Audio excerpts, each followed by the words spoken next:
Hello बच्चों, नमस्कार। NEET की प्रिपरेशन के लिए आज से हम अपना पहला क्लास शुरू करते हैं। जैसे कि बच्चों आपको पता है कि नीट के लिए 3 सब्जेक्ट आपको पढ़ने होते हैं, बायोलॉजी, फिजिक्स और केमिस्ट्री। उसमें से जो बायोलॉजी का वेटेज है वो 50% है, मतलब आपके एग्जाम में 90 क्वेश्चन आएंगे। एक क्वेश्चन 4 नंबर का होगा, मतलब टोटल 360 नंबर का आपकी बायोलॉजी आएगी। बायोलॉजी जो एनसीईआरटी की है वो 11th और 12th। तो 11th में टोटल 5 यूनिट है, 12th में टोटल 5 यूनिट है, मतलब कुल मिला के आपको 10 यूनिट पढ़ना है। और 10 यूनिट में से मिला के आपके 90 क्वेश्चन नीट के एग्जाम में आते हैं। एक सही क्वेश्चन के 4 मार्क्स मिलते हैं आपको, और अगर आप एक गलती करते हैं तो आपके एक निगेटिव मार्किंग हो जाती है। तो आइए आज हम स्टार्ट करेंगे बच्चों, यूनिट 1। तो जो पहली यूनिट है उसका नाम है diversity in the living world. आपके आसपास जब आप देखते हो आपको कितने अलग अलग तरीके के ऑर्गेनिज्म मिलते हैं।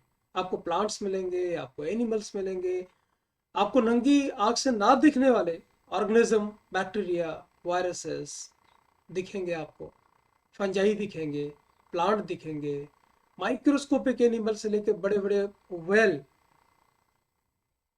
हाथी, कितने सारे, कितनी वैरायटी, कितनी डाइवर्सिटी है नेचर में। तो इसी सब को कवर किया है इस यूनिट 1 में, diversity in the living world. इसके अंडर में बच्चों आपको 4 चैप्टर पढ़ने हैं। पहला है लिविंग वर्ल्ड, दूसरा बायोलॉजिकल क्लासिफिकेशन, तीसरा आपका प्लांट किंगडम, चौथा है आपका एनिमल क्लासिफिकेशन।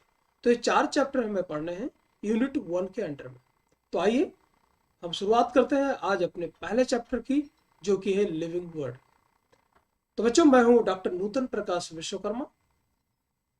मेरे क्रेडेंशियल्स आप देख सकते हैं, लगभग 15 सालों का एक्सपीरियंस है मुझे।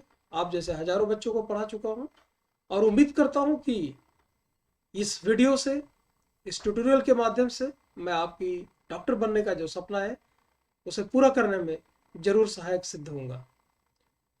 चलिए, तो ज़्यादा डिले नहीं करते हुए हम पहला चैप्टर का शुरुआत करते हैं और देखते हैं कि बायोलॉजी से स्टार्ट करते हैं कि बायोलॉजी क्या है। तो बायोलॉजी एक लैटिन टर्म है, एक लैटिन लैंग्वेज होती है जैसे आपकी इंग्लिश और हिंदी है। तो उसमें बायोस का मतलब होता है, बायोलॉजी को 2 पार्ट में बांट सकते हैं, बायोस प्लस लॉजिया। बायोस का मतलब होता है लाइफ, और लॉजिया का मतलब स्टडी ऑफ, मतलब लाइफ की स्टडी करने को हम बायोलॉजी बोलते हैं। तो अगर इसको और डिफाइन करना चाहें तो बायोलॉजी जो लाइफ के फॉर्म है, जो जीवन के अलग अलग रूप हैं, और उसके अंदर जो प्रक्रियाएं होती हैं, आपको पता है आगे चल के आप पढ़ोगे, इतने सारे सिस्टम आपको पढ़ाऊंगा, डाइजेस्टिव सिस्टम पढ़ाऊंगा, रेस्पिरेटरी सिस्टम पढ़ाऊंगा, रिप्रोडक्टिव सिस्टम पढ़ाऊंगा, प्लांट की बात करें तो फोटोसिंथेसिस पढ़ाऊंगा। ऐसे जितनी सारी प्रोसेस होती हैं, तो लाइफ के जो अलग अलग फॉर्म से, अलग अलग रूप में जो जीव विद्यमान है, उनके अंदर जो अलग अलग प्रक्रियाएं होती हैं, उन सबकी स्टडी को मिला के हम बायोलॉजी बोलते हैं। अब इससे बात आती है लाइफ की। तो लाइफ क्या है, आपको पता है कि जो नेचर है, हाँ, वो सब एटम से बना हुआ है। तो एटम से मॉलिक्यूल, और ऐसा करके एक हायरार्की बनती हुई चली जाती है। अगर हम एनिमल की बात करें तो सबसे छोटी इकाई आपको पता है सेल है। ऐसे बहुत सारे एटम मिलके मॉलिक्यूल बनाए होंगे, और वो सब मिला के धीरे धीरे आपकी सेल ऑर्गेनल बनाएंगे। माइटोकॉन्ड्रिया, क्लोरोप्लास्ट, ये सारी चीजें हम आगे चल के पढ़ेंगे, वो सब मिलकर के क्या बना लेते हैं, एक सेल बना लेते हैं। और एक सेल जो है आगे चल के वो टिश्यू बना देती है। बहुत सारे टिश्यू मिलके आर्गन बना देते हैं, बहुत सारे आर्गन मिलके आर्गन सिस्टम बनाएंगे, बहुत सारे आर्गन सिस्टम मिलके एक पूरी बॉडी बना देते हैं। तो ये है क्या एक्चुअल में लाइफ। तो लाइफ को अगर हम डिफाइन करना चाहें तो एक ऐसा यूनिक एकदम और कॉम्प्लेक्स इंटरेक्शन है अलग अलग मॉलिक्यूल्स का।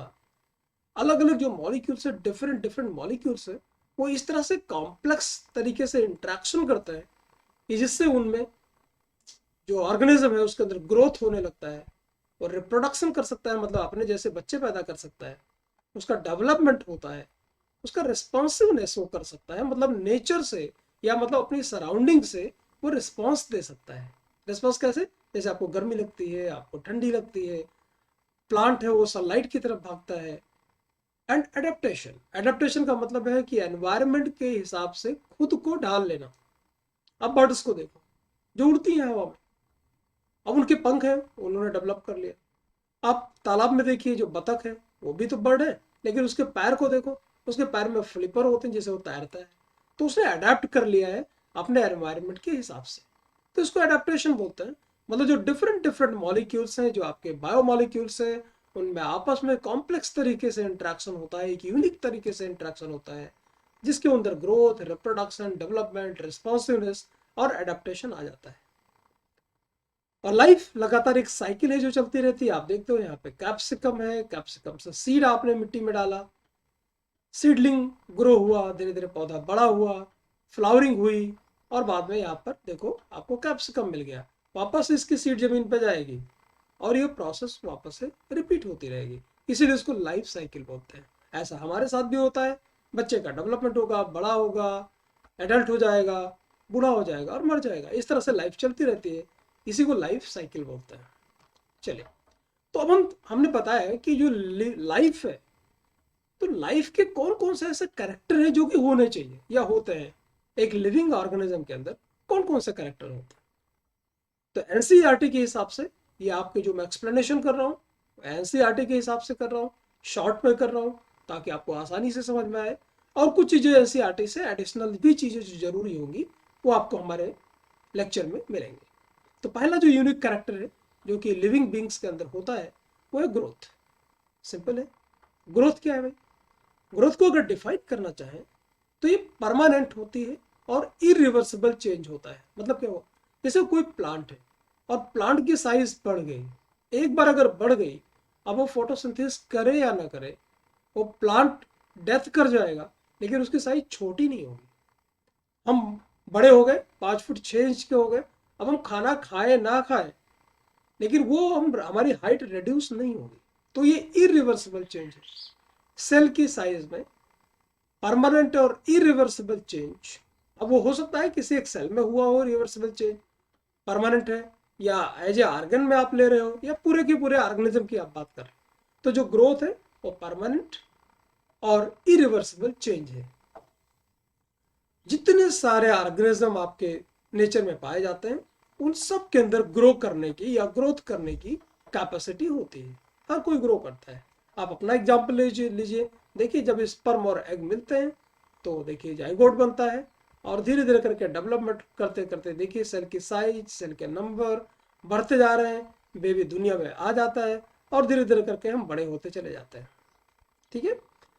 जबकि अगर हम प्लांट की बात करें तो प्लांट में एक यूनिक कैरेक्टर है कि कंटिन्यूअसली उसके अंदर ग्रोथ होती रहती है। प्लांट जब तक अपनी लाइफ साइकिल कंप्लीट नहीं कर लेगा तब तक उसकी लाइफ, पूरी लाइफ उसकी ग्रोथ होती रहती है, क्योंकि प्लांट के अंदर मेरिस्टेमेटिक टिश्यू होता है। और मेरिस्टेमेटिक टिश्यू वगैरह क्या होते हैं वो आगे चल के आने वाले चैप्टर्स में पढ़ेंगे। जबकि अगर एनिमल्स की हम बात करें तो ये जो ग्रोथ होती है ये कुछ एज तक ही होती है, उसके बाद रुक जाती है। आप अपना एग्जाम्पल लीजिए, 20-22 साल तक आपकी ग्रोथ होगी और उसके बाद रुक जाएगी। अब मेरी अगर देखें तो मेरी ग्रोथ नहीं होगी क्योंकि स्टॉप हो गई है। तो एनिमल्स में कुछ एज तक ही होती है, जबकि प्लांट में पूरी लाइफ उसकी ग्रोथ होती रहती है। जबकि ऐसा नहीं है कि अगर हमारे अंदर ग्रोथ स्टॉप हो गई है तो इसका मतलब नई सेल नहीं बन रही है, ऐसा बिल्कुल नहीं है। सेल के नंबर नहीं बन रहे हैं, ऐसा बिल्कुल नहीं है। अब आप देखते हैं कि आपको कहीं पर कट जाता है, कहीं पे चोट लग जाती है, घाव हो जाता है, तो वहां पे क्या होता है, जो सेल्स है वो ग्रो करके उस घाव को भर देती है। मतलब पुरानी सेल हट जाती है और नई सेल आ जाती है। तो भले ही ओवरऑल आपको ग्रोथ नहीं दिखती है, लेकिन जो सेल का रिप्लेसमेंट है वो तो चलता ही रहता है, सेल डिवीजन चलता ही रहता है। जरूरत के हिसाब से पुरानी सेल मर जाती हैं और नई सेल उसमें जगह पे आ जाती है। ये अलग बात है कि हमारी हाइट नहीं बढ़ती है। ठीक है। अब देखिए, तो जो ग्रोथ है किसी ऑर्गेनिज्म का, उसके दो कैरेक्टर है, दो कैरेक्टरिस्टिक्स है। पहला कौन सा है कि या तो भाई उसका बॉडी मास बढ़ जाए तो भी उसको ग्रोथ बोलेंगे, किसी का मास बढ़ जाए, साइज बढ़ जाए, या सेल के नंबर बढ़ जाए। तो अगर बॉडी का मास बढ़ रहा है उसको भी ग्रोथ बोलेंगे, और अगर सेल के नंबर बढ़ रहे हैं तो उसको भी हम ग्रोथ बोलेंगे। इसके दो कैरेक्टरिस्टिक्स हैं। अगली अगली लाइन आपकी एनसीईआरटी कहती है majority of higher animal, major maximum जो हायर एनिमल है और प्लांट है उसमें क्या बोलता है, growth and reproduction are mutually exclusive event. Mutually exclusive event पहले समझते हैं ये क्या होता है। आप एक क्वाइन लीजिए, सिक्का लीजिए और उसको उछाल दीजिए। जब आप उसे उछालेंगे तो या तो हेड आएगा और या तो टेल आएगा, दोनों में से एक ही आएगा। तो अगर हेड आया तो टेल नहीं आएगा, और टेल आया तो हेड नहीं आएगा। मतलब अगर हेड जो है वो टेल को कैंसिल करता है और टेल जो है वो हेड को कैंसिल करती है, मतलब दोनों चीजें साथ में नहीं हो सकते। इसी को बोलते हैं म्यूचुअली एक्सक्लूसिव इवेंट। या एक होगा तो दूसरा नहीं होगा, एंड वाइस वर्सा। तो बच्चों ये इसका मतलब ये है कि मेजॉरिटी ऑफ हायर एनिमल में ये देखा गया है कि जब ग्रोथ हो रही होती है तब रिप्रोडक्शन नहीं होता है, और जब रिप्रोडक्शन होता है तो ग्रोथ नहीं होती है। एग्जाम्पल से समझाता हूँ। जब छोटा बच्चा होता है, न्यूली बॉर्न बेबी है, तो देखो आप डे बाय डे उसकी ग्रोथ होती जाती है, बड़ा होता जाता है। लेकिन तब उस टाइम पे 5 साल का बेबी है, वो रिप्रोडक्शन नहीं कर सकता क्योंकि उसकी ग्रोथ हो रही होती है। और जब वो ग्रोथ को अटेन कर लेता है, एकदम मैच्योर हो गया, अब उसकी ग्रोथ रुक गई, अब हाइट नहीं बढ़ रही है, तो ग्रोथ नहीं रुक रही, तब वो रिप्रोडक्शन कर सकता है। तो मतलब ग्रोथ पूरी तरीके से अचीव करने के बाद ही रिप्रोडक्शन होगा। ऐसे प्लांट में देखो, आप मैंगो है, उसकी सीड जो है आप जमीन में दबा दीजिए, धीरे धीरे पौधा बड़ा होगा। अब जैसे थोड़ा सा जमीन से ऊपर निकलेगा वैसे थोड़ी ना वो नए आम आपको मैंगो देने लगेगा। अब वो बड़ा हो जाएगा, मैच्योर हो जाएगा, 2-4 साल के बाद आपको फल मिलेंगे। तो रिप्रोडक्शन और जो आपकी ग्रोथ है, ग्रोथ और रिप्रोडक्शन ये म्यूचुअली एक्सक्लूसिव है, एक साथ नहीं हो सकते। समझ आया? ठीक है। और आपको जैसा पता है, one must remember increase in body mass is considered as growth. ही आपको पहले बता चुका हूं कि बॉडी मास अगर बढ़ जाता है तो इसको भी हम ग्रोथ बोलते हैं। आगे बात करते हैं, तो क्या लिविंग ऑर्गेनिज्म भी ग्रो करता है? सवाल यह है कि क्या लिविंग के अंदर ग्रोथ होती है? Option answer is no. क्यों भाई? अब आप देखिए, इसको ध्यान से देखिए। ये रेगिस्तान है, रेगिस्तान में हवाएं चलती हैं, तो जो बालू है, जो सैंड है, वो बेटा इकट्ठा हो गया, इसी के ऊपर जमता रहा जमता रहा जमता रहा, तो ये आपको देखिए बालू के टीले बन गए। तो बालू के टीले की भी तो ग्रो हो रहा है, साइज बढ़ रही है। पृथ्वी में कुछ टेक्टोनिक प्लेट्स में हलचल हुई और पहाड़ के साइज भी बढ़ जाते हैं, ये भी ग्रो कर गए। ये देखिए बहुत बड़ा बोल्डर है, मतलब ये बहुत बड़ा रॉक है, तो इसके अंदर भी सिमिलर मटेरियल अगर जमा होता रहेगा तो इसकी साइज भी बढ़ जाएगी। इसका मतलब क्या हुआ कि लिविंग के अंदर तो ग्रो होती है, ग्रोथ होती है, लेकिन नॉन लिविंग की साइज भी तो बढ़ जाती है। तो क्या हम इसको बोले कि भाई ये भी जिंदा है? अब ये जो बालू का टीला है, ये इसकी साइज बढ़ गई, तो क्या इसको हम लिविंग बोल देंगे? हमारे अंदर तो ग्रोथ होती है, हमारी साइज बढ़ती है, तो हम बोलते हैं ग्रोथ हो रही है। अब ये बालू के जो है ढेर है, इस पर हो गया, तो क्या ये भी जिंदा है? Answer is no. इसीलिए यहाँ पर बोल्ड करके मैंने लिखा है ब्लू में, growth can not be taken as defining property of living organism. इसका मतलब जो ग्रोथ है वो लिविंग ऑर्गेनिज्म की डिफाइनिंग प्रॉपर्टी नहीं है। मतलब अगर किसी के अंदर ग्रोथ हो रही है तो आप उसे लिविंग ऑर्गेनिज्म नहीं बोल सकते। तो डिफाइनिंग, हालांकि एक कैरेक्टर है निश्चित रूप से कि जो लिविंग है उनके अंदर ग्रोथ होती है, लेकिन इसका मतलब ये बिल्कुल नहीं कि जिसके अंदर भी ग्रोथ हो रही है वो लिविंग है। तो ये डिफाइनिंग प्रॉपर्टी नहीं है। ठीक है, आगे बढ़ते हैं। रिप्रोडक्शन। रिप्रोडक्शन क्या है भाई? अपने जैसे नए इंडिविजुअल मिलते जुलते या सेम बनने को रिप्रोडक्शन बोलते हैं। अगर हम मल्टीसेलुलर ऑर्गेनिज्म की बात करें, हम लोगों की बात करें, तो हम अपने जैसे प्रोजेनी, अपने जैसे बच्चे पैदा करते हैं, जिनके जो फीचर है, कैरेक्टर है, वो हमारे मोर और लेस पेरेंट्स जैसे होते हैं। इसका मतलब जब हम ह्यूमन की बात करते हैं या हायर एनिमल की बात करते हैं, तो हम बात करते हैं सेक्सुअल रिप्रोडक्शन, जिसमें एक मेल और एक फीमेल मिल करके, दोनों मिल करके रिप्रोडक्शन कर सकते हैं। लेकिन जब हम लोअर ऑर्गेनिज्म की बात करते हैं तो असेक्सुअल, मतलब अकेले ऑर्गेनिज्म भी रिप्रोडक्शन कर सकता है। जैसे फंजाई है, तो फंजाई कुछ स्पोर बनाता है असेक्सुअली, और हम बात करेंगे आगे चल के स्पोर्स वगैरह के बारे में, और उससे नए फंजाई बन जाते हैं। और अगर हम बात करें ईस्ट की, ईस्ट आपके नाम सुना होगा, ईस्ट सिंगल सेल का होता है, और इसको बेकर्स ईस्ट बोलते हैं या सक्रमाइसिस सर्विसी उसका साइंटिफिक नेम है। तो उसमें क्या होता है, थोड़े से बर्ड बन जाते हैं ऐसे, और यही बर्ड धीरे धीरे बड़े हो जाएंगे, ये बड़े धीरे से बड़ा हो जाएगा और फिर ये दोनों सेपरेट हो जाएंगे और एक ईस्ट से आपका दो ईस्ट बन जाएगा। इसको बडिंग बोलते हैं बेटा। ये हाइड्रा आप देख सकते हैं। इसकी इन सब के बारे में डिटेल में अभी हम सिर्फ इंट्रो पढ़ रहे हैं। आने वाले जो लेक्चर्स होंगे उनमें हम बहुत डिटेल में हाइड्रा वगैरह को भी देखेंगे। तो देखिए ये हाइड्रा है। अब यहाँ पर एक बर्ड आ गया छोटा सा, ये बर्ड बड़ा हो गया और बड़ा हो गया और बाद में छोटा हाइड्रा है, ये देखो टूट गया इससे और दो हाइड्रा बन गए, है ना। तो ये अलग अलग तरीके से रिप्रोडक्शन हो सकता है। आगे देखते हैं प्लेनेरिया, इसको हम फ्लैट वर्म बोलते हैं। इसमें एक अलग तरीके का रिप्रोडक्शन होता है जिसको हम रीजनरेशन बोलते हैं। रीजनरेशन मतलब कोई चीज दोबारा बन जाना। तो यहाँ पर देखिए प्लेनेरिया को मान लो यहाँ पर कहीं से कट हो गया, पानी में रहता है, कुछ ऑब्स्टेकल आया और ये कट गया। कट गया कितने टुकड़ों में? 3 टुकड़ों में। तो 3 टुकड़ों में देखिए जो इसका माउथ वाला ऊपर वाला एरिया है उसने बाकी का एरिया को ग्रो कर लिया, बीच वाला है उसने ऊपर का और नीचे का भी ग्रो हो गया, जो टेल वाला नीचे एरिया था उससे ऊपर का भी ग्रो हो गया। तो देखो एक प्लेन एरिया से एक जो पेरेंट प्लेन एरिया था उसमें फ्रेगमेंटेशन हुआ बेटा और कई सारे प्लेन एरिया बन गए। तो ये भी एक तरीका हो सकता है लोअर ऑर्गेनिज्म में रिप्रोडक्शन करने का। फंजाई में एक तरीके का और रिप्रोडक्शन होता है ये। और जो एल्गी हैं जो फिलामेंट के जैसे होते हैं, बात करेंगे एल्गी के बारे में भी बहुत ज़्यादा। मॉसेस मतलब हम ब्रायोफाइट पढ़ेंगे, उसमें प्रोटोनीमा होता है। वो सारे भी मतलब फंजाई में भी, एल्गी में भी और ब्रायोफाइटा के मॉस में भी फ्रेगमेंटेशन के थ्रू रिप्रोडक्शन होता है, ठीक वैसा ही जैसे प्लेनेरिया में हो रहा है। तो ये कुछ अलग अलग तरीके हैं बच्चों रिप्रोडक्शन होने के। अगर हम यूनिसेलुलर ऐसे ऑर्गेनिज्म की बात करें जो एक ही सेल के बने हैं, जैसे बैक्टीरिया हुआ, यूनिसेलुलर एल्गी हुआ या अमीबा हुआ, तो इसमें ग्रोथ कैसे होगी? तो reproduction is synonymous with growth. तो रिप्रोडक्शन जो होता है उसी को हम ग्रोथ बोल देते हैं। जैसे increase in number of cell, एक अमीबा है वो टूट गया, 2 में बढ़ गया, तो अब उसकी भाई अमीबा एक सिंगल सेल की है तो उसके नंबर बढ़ेंगे तो हम उसको बोलेंगे ग्रोथ हो रही है। ठीक है, ऐसा नहीं कि एक अमीबा है बढ़ते बढ़ते बहुत बड़ा सा हो जाए, ऐसा बिल्कुल नहीं। अब बैक्टीरिया है तो बैक्टीरिया की साइज तो फिक्स है, वो एक ही सेल का है, अब उसके अंदर ग्रोथ कैसे होगी? इसका मतलब एक बैक्टीरिया से 2 बैक्टीरिया हो गया, 2 से 4 बैक्टीरिया हो गया, तो इसको हम ग्रोथ बोल देते हैं। तो यहाँ पर increase in number of cell पे हम बात करते हैं, किसको ग्रोथ बोलते हैं? हमारे अंदर क्या है, नंबर ऑफ सेल तो बढ़ ही रहा है प्लस उसका मास भी बढ़ रहा है।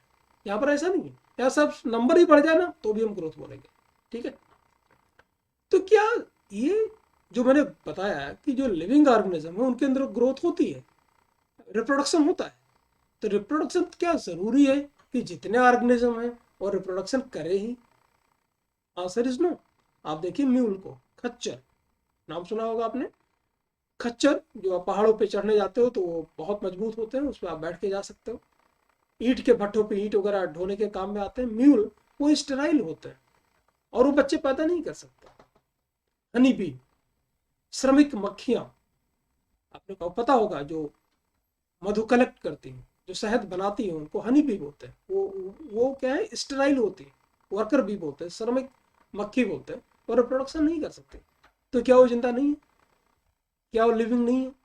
इनफर्टाइल ह्यूमन कपल, ऐसे कपल ह्यूमन में भी जिनके बच्चे नहीं होते, तो क्या हम उनको बच्चे नहीं हो रहे हो किसी वजह से, तो क्या उनको बोलेंगे कि लिविंग नहीं है? इसका मतलब ये हुआ कि जो रिप्रोडक्शन है ये निश्चित रूप से जितने सारे लिविंग ऑर्गेनिज्म हैं उनके अंदर रिप्रोडक्शन होता है, लेकिन ऐसा बिल्कुल नहीं है कि रिप्रोडक्शन नहीं हो रहा है तो वो लिविंग नहीं है। अब किसी ने शादी ही नहीं की तो उसके बच्चे हुए नहीं, तो क्या बोलेंगे वो नॉन लिविंग है? बिल्कुल नहीं है। इसीलिए जो रिप्रोडक्शन है बेटा वो भी डिफाइनिंग फीचर लिविंग ऑर्गेनिज्म का नहीं है। समझ रहे? इसके अलावा लेकिन कोई भी नॉन लिविंग ऑब्जेक्ट है ना उसके अंदर रिप्रोडक्शन नहीं हो सकता।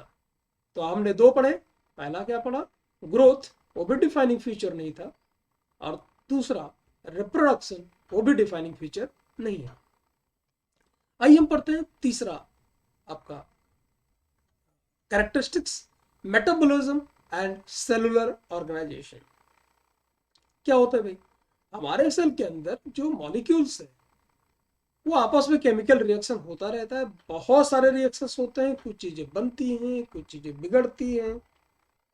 जिन चीज़ों की हमें ज़रूरत है हम उसे बनाते हैं, जिन चीज़ों को ब्रेक करने से हमें कुछ फ़ायदा होता है उसको हम ब्रेक करते रहते हैं।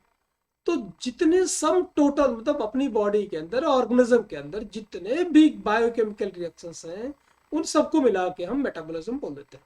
मतलब आपकी बॉडी में कुछ बन रहा है, कुछ बिगड़ रहा है, कुछ टूट रहा है, जो भी हो रहा है सबको मिला के हम बोलेंगे कि ये मेटाबॉलिज्म है। ठीक है। अब इसमें दो मेटाबॉलिज्म के दो टाइप। पहला क्या है? कैटाबॉलिज्म। कैटाबॉलिज्म में क्या होगा?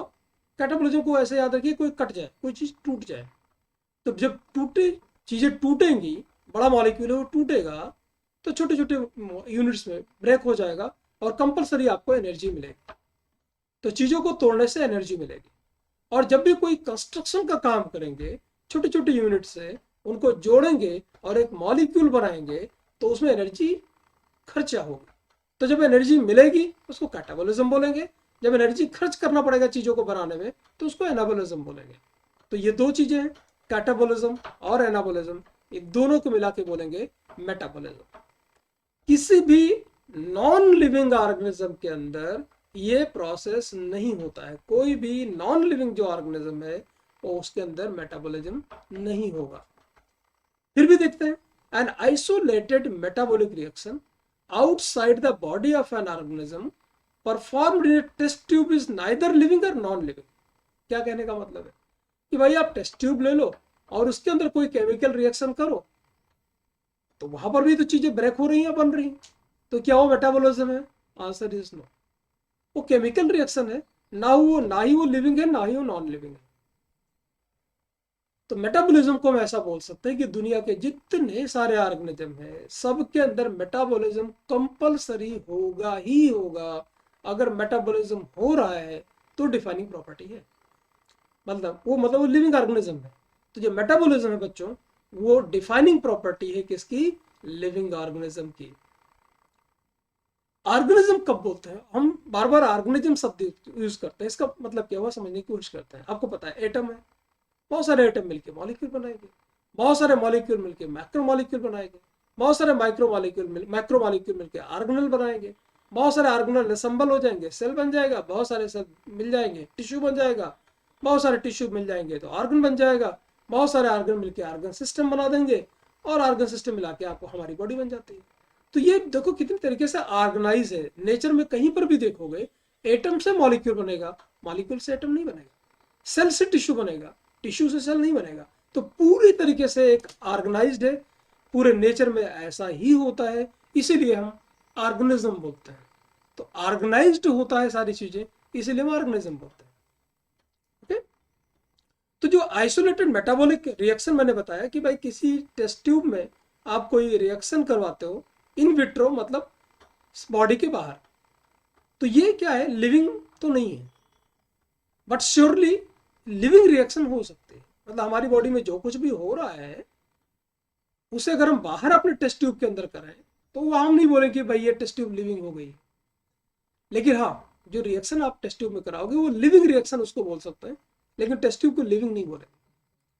तो जैसा मैंने बताया कि हम ऑर्गेनिज्म की बात करते हैं उसमें सारी चीजें ऑर्गेनाइज्ड है। देखो, इसीलिए जो सेलुलर ऑर्गेनाइजेशन है बॉडी का, वो भी एक डिफाइनिंग फीचर है लाइफ फॉर्म का।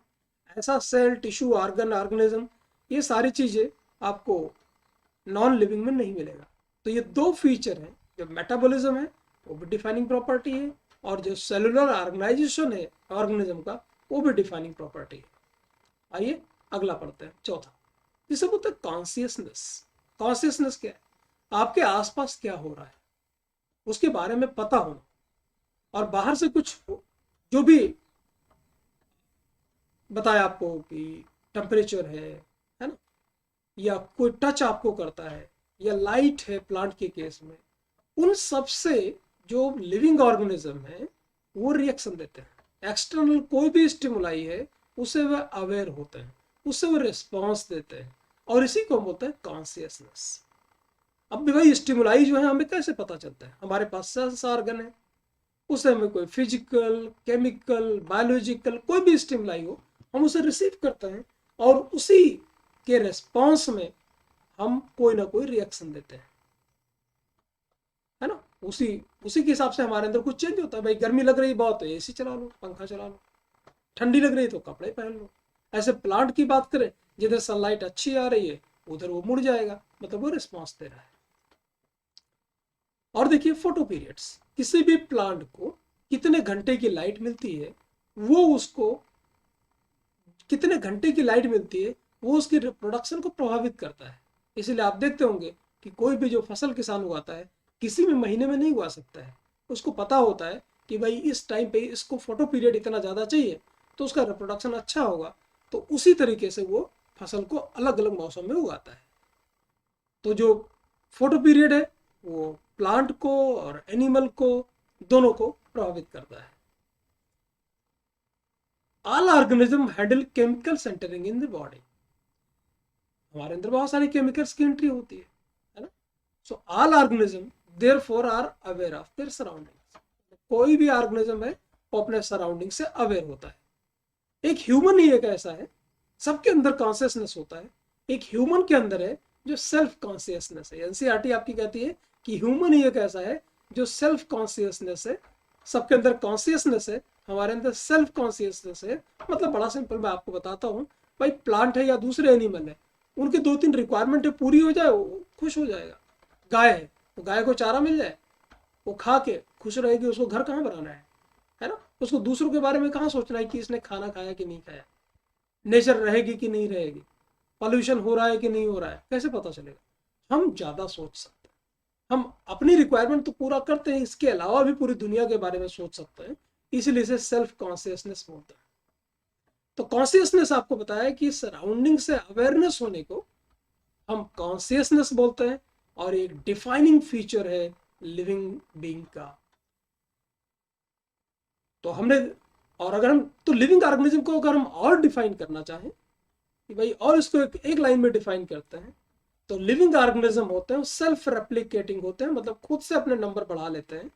इवॉल्व होते हैं, मतलब विकासवाद में वो धीरे धीरे और फिट होते चले जाते हैं। मैं आपको बाद में लैमार्किज्म, डार्विनिज्म, बहुत सारी बातें बताऊंगा। तो उसमें वो ये बताऊंगा कि धीरे धीरे जैसे जैसे एनवायरनमेंट में चेंज आता जाएगा लाखों करोड़ों सालों में, वैसे वैसे जो स्पेसीज हैं वो अपने अंदर चेंज करती चली जाएंगी। और क्या है, इवॉल्व हो रही हैं, सेल्फ रेगुलेटिंग, खुद से रेगुलेट होती हैं। इंटरैक्टिव सिस्टम, एक इंटरैक्ट करती है वो एनवायरनमेंट के स्टिमुलाई से, एनवायरनमेंट से, और जो एक्सटर्नल स्टिमुलाई है उसके अगेंस्ट वो रिस्पॉन्स भी देती है। तो ये एक डेफिनेशन हो गई लिविंग ऑर्गेनिज्म की। तो हमने टोटल 4 कैरेक्टरिस्टिक्स पढ़े, एक बार रिपीट कीजिए मेरे साथ। पहला आपको बताया था ग्रोथ। ग्रोथ एक कैरेक्टर है लिविंग का, लेकिन वो डिफाइनिंग प्रॉपर्टी नहीं है। फिर हमने बोला रिप्रोडक्शन, ये भी एक कैरेक्टर है लेकिन ये भी डिफाइनिंग प्रॉपर्टी नहीं है। फिर हमने पढ़ा मेटाबॉलिज्म और सेलुलर ऑर्गेनाइजेशन। तो मेटाबॉलिज्म पक्की बात है ये हर एक लिविंग ऑर्गेनिज्म के अंदर होगा। सेलुलर ऑर्गेनाइजेशन है वो भी लिविंग ऑर्गेनिज्म के अंदर होगा। मतलब ये दोनों डिफाइनिंग प्रॉपर्टी हैं। कॉन्शियसनेस की बात करें तो ये भी हर एक ऑर्गेनिज्म के अंदर पक्का होना ही चाहिए। तो इसीलिए हम कॉन्शियसनेस को भी डिफाइनिंग प्रॉपर्टी काउंट करते हैं। तो ये रहा हमारे टोटल 4 कैरेक्टरिस्टिक्स या फीचर आप कह सकते हैं। उनमें से 2 आपको बताया, ग्रोथ और रिप्रोडक्शन, और डिफाइनिंग प्रॉपर्टी नहीं है। जबकि सेलुलर मेटाबॉलिज्म और दूसरा आपको बताया था सेलुलर ऑर्गेनाइजेशन, ये दोनों डिफाइनिंग है। Consciousness defining feature of living organism.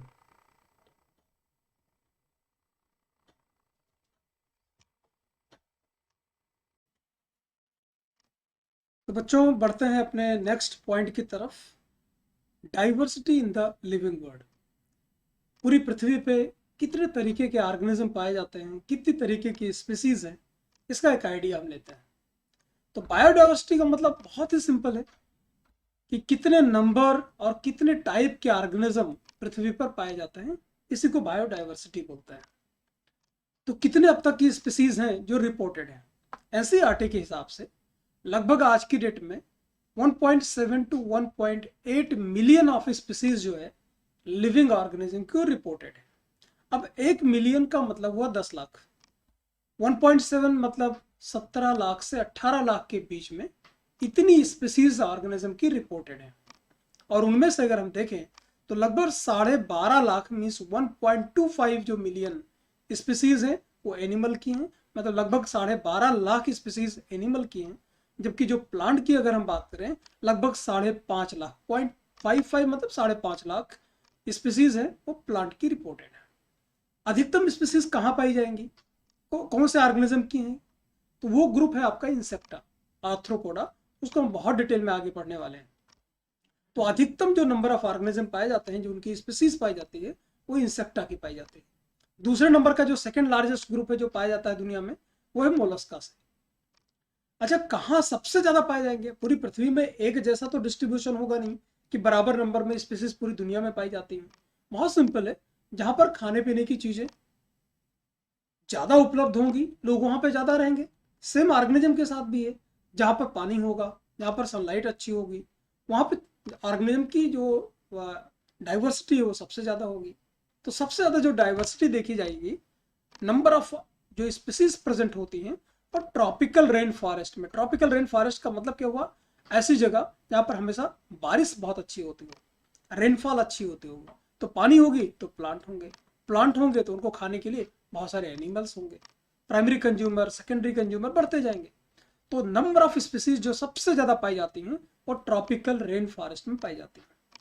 उसके बाद जो सेकंड मैक्सिमम डाइवर्सिटी है वो कोरल रीफ के अंदर पाई जाती है। कोरल रीफ हम आगे चल के आपको सीलेंट डेटा में बहुत डिटेल में पढ़ाएंगे कि समुद्र के नीचे इनको मूंगे की चट्टान बोलते हैं। ये कैसे बनती हैं, क्या इनकी इंपॉर्टेंस है, ये सब हम आगे लेक्चर्स में डिटेल में डिस्कस करेंगे।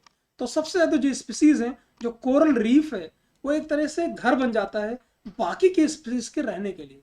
चट्टान है मूंगे की, अब उसके अंदर बहुत सारे होल हैं, तो उसमें एनिमल छिपेंगे, रहेंगे, छिप के शिकार करेंगे, छोटी छोटी मछलियां रहेंगी, तो नंबर ऑफ स्पीसीज इसमें बहुत ज्यादा पाई जाती है। तो सबसे ज्यादा डाइवर्सिटी कहाँ पाई जाएगी? ट्रॉपिकल रेन फॉरेस्ट में। और दूसरे नंबर की जो सबसे ज्यादा स्पीसीज जहां पाई जाएंगी वो है आपका कोरल रीफ, मतलब समुद्र के अंदर। तो जो मैंने आपको 17 से 18 लाख स्पीसीज बताई ऑर्गेनिज्म की, क्या इनको एक एक ऑर्गेनिज्म को पढ़ना, उनकी स्टडी करना क्या किसी इंडिविजुअल के लिए पॉसिबल है? भाई 18 लाख स्पीसीज हर एक एनिमल की स्टडी कौन कर पाएगा? तो इसका मतलब क्या हुआ? हर एक एनिमल का, हर एक ऑर्गेनिज्म का जो कैरेक्टर है और उसका जो इस्तेमाल है वो रखना लगभग लगभग असंभव है। तो एक काम करते हैं, साइंटिस्ट लोगों ने क्या किया कि कुछ ऐसी टेक्निक डेवलप की जिसमें जो नई स्पीसीज हैं उनको आइडेंटिफाई कैसे किया जाए, उनका नाम कैसे रखा जाए, और ऑब्वियसली जब इतने सारे स्पीसीज हैं तो उनको कोई ना कोई कैटेगरी में रखना पड़ेगा। जैसे हम अपनी बात करें तो हमको स्टडी करने के लिए अलग अलग कैटेगरी में रख दिया गया है, या आसानी से एडमिनिस्ट्रेशन चलाने के लिए कैटेगरी रख दी। जैसे अगर स्टूडेंट की बात करें तो कुछ जनरल कैटेगरी में है, कुछ ओबीसी में है, कुछ एससी में है, कुछ एसटी में है। बहुत सुचारू रूप से काम हो एडमिनिस्ट्रेशन का, इसलिए अलग अलग कैटेगरी बना दी। तो ऐसे जितने ऑर्गेनिज्म हैं, जितनी स्पीसीज हैं, उनको कैटेगराइजेशन भी करना पड़ेगा। अब कैटेगराइजेशन किसके आधार पर होगा? वो आधार पर होगा कि सिमिलैरिटी क्या है, डिफरेंसेस क्या है उनमें, उनके आधार पर अलग अलग कैटेगरी में हम बांट देंगे। तो 3 चीजें आपको समझ में आई। पहला क्या करना पड़ेगा अपने को? आइडेंटिफाई किसी नए ऑर्गेनिज्म को कैसे करेंगे, उसका नाम कैसे रखेंगे, और तीसरा उनका क्लासिफिकेशन कैसे करेंगे। तो एक ब्रांच है बच्चों, इसको बोलता है टैक्सोनॉमी।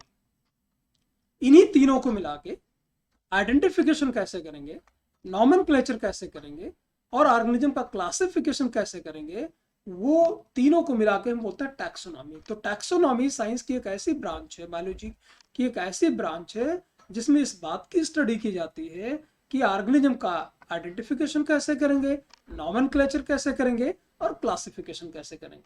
तो आइए इन तीनों को हम एक एक करके डिस्कस करते हैं। टैक्सोनॉमी के बारे में 1-2 पॉइंट और देख लीजिए। जो टैक्सोनॉमी सबसे पहले नाम दिया गया था, वो साइंटिस्ट ने नाम दिया था, उनका नाम था एपी डे कैंडोले। जबकि फादर ऑफ टैक्सोनॉमी की अगर हम बात करें, जिसने सबसे ज्यादा टैक्सोनॉमी पर काम किया, इसीलिए उनको फादर ऑफ टैक्सोनॉमी बोलते हैं, वो है कैरोलस लिनियस। आपने फोटो देखी होगी, एक कार्ल लिनियस भी लिखा हुआ मिलेगा, और कैरोलस लिनियस इनका कंप्लीट नेम है। और अगर इंडिया में बात करें तो इंडिया में बहुत ज्यादा टैक्सोनॉमी पर काम किया है एच शांतपाओ ने, इसीलिए इनको फादर ऑफ इंडियन टैक्सोनॉमी बोलते हैं। तो आइए, इनमें 3 चीजें होती हैं। पहला आइडेंटिफिकेशन। आइडेंटिफिकेशन क्या है? किसी कोई भी नया ऑर्गेनिज्म मिलेगा आपको, कहीं ऐसी जगह पे गए जहाँ नया ऑर्गेनिज्म मिला, कोई एनिमल मिला या कोई प्लांट मिला, तो भाई आपको कैसे पता चलेगा कि वो किस कैटेगरी में जाएगा? आप उसे तुरंत तो इतना तो बता ही सकते हो ना कि ये एनिमल है कि प्लांट है। कैसे बताया आपने कि ये जो मिला है नया वो एनिमल है कि प्लांट है? कुछ ना कुछ करेक्टर आपके दिमाग में सेट है कि एनिमल ऐसा दिखता है, प्लांट ऐसा दिखता है, तो तुरंत देख के बता दोगे कि भाई ये एनिमल है। कौन सा है वो बात की बात है, लेकिन ये बता दोगे ये प्लांट है ये एनिमल है। ठीक बात है। तो आइडेंटिफिकेशन एक ऐसी प्रोसेस है जिसमें जो ऑर्गेनिज्म है उसको रिकॉग्नाइज किया जाता है। कैसे? जो आपके दिमाग में पहले से नॉन ऑर्गेनिज्म है तो उनके कैरेक्टर क्या होते हैं, उनके आधार पर उनको डिसाइड कर दोगे और फिर उनको तुरंत क्या करोगे, किसी टैक्सोनॉमिक ग्रुप में डाल दोगे। जैसे ये बता दिया आपने कि ये प्लांट है, ये फंजाई है, ये एनिमल है। ये हो गया आइडेंटिफिकेशन। आइडेंटिफिकेशन के बाद में अब उसका कोई नाम तो रखना पड़ेगा। तो नाम रखने के लिए, नाम नहीं रखोगे तब तक उसको पहचानोगे कैसे? क्लियरली दुनिया उसको कैसे जानेगी? तो उसका नाम रख दो। हमारे घरों में भी कोई नया बेबी आता है तो उसका नाम रखते हैं। पहले तो ये आइडेंटिफाई होता है कि मेल है कि फीमेल है, और उसके बाद क्या रख देते हैं? उसका नाम रख देते हैं। अब नाम रखने के लिए भी कुछ रूल होते हैं। भाई हिंदू है, हिंदू धर्म में पैदा हुआ है, मुस्लिम में पैदा हुआ, सिख में हुआ है, ईसाई में हुआ है, सबके अपने कस्टम्स हैं, सबके अपने रीति रिवाज हैं, उनके नाम कैसे रखे जाएंगे? तो there is need to standardise the naming of living organism. मतलब एक ऐसा कोई स्टैंडर्डाइजेशन करना पड़ेगा जिससे जो ऑर्गेनिज्म है वो पूरी दुनिया में उस नाम से पहचाना जाए, पूरी दुनिया में। और इसे नाम रखने की प्रोसेस को हम नॉमेनक्लेचर बोलते हैं। ऑब्वियसली नॉमेनक्लेचर हम तभी अच्छे से कर पाएंगे जब उस ऑर्गेनिज्म को अच्छे से डिस्क्राइब किया गया हो, सही तरीके से डिस्क्राइब किया गया हो, तभी उसका नाम हम रख पाएंगे। तो बच्चों, नाम रखने की जो प्रक्रिया है वो दो तरीके की होती है। पहला कॉमन नेम, जैसे आपका नाम। हमारे घर में किसी का नाम पिंटू होता है, किसी का चिंटू होता है, किसी का डब्लू होता है, किसी का बबलू होता है। और लेकिन स्कूल कॉलेज का नाम कुछ अलग होता है। तो एक हो गया पेट नेम, एक हो गया स्कूल कॉलेज के नेम। तो ऐसे ऑर्गेनिज्म के दो नाम हो सकते हैं। कौन कौन सा? पहला कॉमन नेम रख लो और दूसरा क्या रख दो? Scientific name. देखते हैं कॉमन नेम क्या होता है। इसको हम वर्नाकुलर नेम भी बोलते हैं। चाहे कॉमन नेम बोलिए या वर्नाकुलर नेम बोलिए, इसको लोकल नेम भी बोलते हैं। जो कि किसको दिया जाता है? एनिमल्स को और प्लांट्स को दिया जाता है किसी पर्टिकुलर लैंग्वेज में। And region of the word by local person. वहां के जो लोकल लोग होते हैं वो उसको उस नाम से बुलाते हैं। जैसे मैं आपको दो तीन एग्जाम्पल देता हूँ। जैसे मैं एग्जाम्पल देता हूँ। पहली लाइन क्या करता है, इसकी कुछ प्रॉब्लम्स है, इसमें कुछ कमियां हैं कॉमन नेम में। क्यों? क्योंकि पूरी दुनिया में कितनी सारी लैंग्वेज बोली जाती है। अकेले अगर इंडिया की बात करूँ तो कितनी सारी लैंग्वेज बोली जाती है। तो हर एक लैंग्वेज में अगर कुछ बोलोगे तो दूसरे लैंग्वेज वाले नहीं समझेंगे। तो कॉमन नेम जो है वो रीजन टू रीजन क्या होगा? अलग होगा। जैसे मैं आपको बताऊं, अगर आप नॉर्थ से हो तो आप आलू बोल देते हो, ठीक है। अब आप आलू बोल सकते हो, उसी को हम क्या बोलेंगे? उसी को जब आप गुजरात चले जाओगे तो उसको बटेटा बोलेंगे, अलग हो गया। आप तमिलनाडु जाओगे तो कुछ और बोल देंगे, केरल जाओगे कुछ और बोल देंगे। तो कोई भी एक नाम पे सहमत नहीं हो पाएगा। लैंग्वेज टू लैंग्वेज उसकी मीनिंग बदल जाएगी। एक ही ऑर्गेनिज्म के अलग अलग नाम हो सकते हैं अलग अलग लैंग्वेज में। जैसे आपको बताया मैंने, आप चावल बोलते हो, आप चावल बोलते हैं तो समझ में आ जाता है आपको, नॉर्थ के हो तो चावल समझ में आता है। आप गुजरात में जाओगे तो उसको चोखा बोल देंगे। अब देखो क्या दिक्कत क्या होगी। अब जब इसी को बिहार में आप चोखा बोलोगे, बिहार में जाओ और चोखा बोलो तो क्या बताएगा? वो बोलेगा आलू का भरता। मतलब आलू को भरता। जो बच्चे अपने उधर के हैं उनको पता है, बिहार के यूपी बिहार के बच्चों को पता है कि जो आलू होता है उसको मैश कर देते हैं, उसको भरता बना देते हैं, उसी को चोखा बोलते हैं। और इसी चोखा को जब आप गुजरात में आके बोलोगे कि चोखा खाना है तो वो चोखा का मतलब चावल हो जाएगा। तो बिहार में उसका मतलब भरता हो गया और गुजरात में क्या हो गया? चोखा हो गया। चोखा मतलब चावल हो गया, जबकि बिहार में चोखा का मतलब कुछ और है। ठीक बात है। इसका मतलब अलग अलग नाम हो सकते हैं और उसका मीनिंग भी अलग अलग हो जाएगा अलग अलग एरिया में। इसलिए हमको ऐसा नाम रखना चाहिए जिससे पूरी दुनिया हो उसी नाम से उसको पहचाने। जैसे जब भी मैं आपको बात करता हूँ कि होमोसैपियंस, तो होमोसैपियंस कोई भी लैंग्वेज हो कहीं पर भी हो, होमोसैपियंस का मतलब सब लोग समझेंगे, बराबर है। तो इसीलिए हमारा, जैसे इसीलिए केमिस्ट्री में आप देखते होंगे, आप नॉमेनक्लेचर पढ़ते हो IUPAC, मतलब कोई भी कंपाउंड है उसके कुछ रूल्स है। उस रूल के हिसाब से हम क्या करते हैं, IUPAC के हिसाब से किसी भी केमिकल का नाम रखते हैं, तो पूरी दुनिया उसको मानती है। ठीक है। ऐसे साइंटिफिक नेम, तो साइंटिफिक नेम हम देखते हैं कैसे करें। तो साइंटिफिक नेम जो होगा, ऑर्गेनिज्म का जो नाम होगा, वो पूरी दुनिया उसको एक्सेप्ट करेगी, ऑल ओवर द वर्ल्ड। तो इसका मतलब क्या हुआ, इसके लिए कुछ रूल बनाने पड़ेंगे, कुछ प्रिंसिपल बनाने पड़ेंगे, कुछ क्राइटेरिया बनाने पड़ेंगे कि भाई नाम कैसे रखा जाए। तो ये जो साइंटिफिक नेम हो वो इंश्योर करेगा कि पूरे ऑर्गेनिज्म का जो है उसका सिर्फ एक ही नाम हो जो पूरी दुनिया उसको माने। मेनली दो कोड हैं नॉमेनक्लेचर के, और भी बहुत सारे होते हैं, आपके लेवल पर दो बता रहा हूं मैं आपको।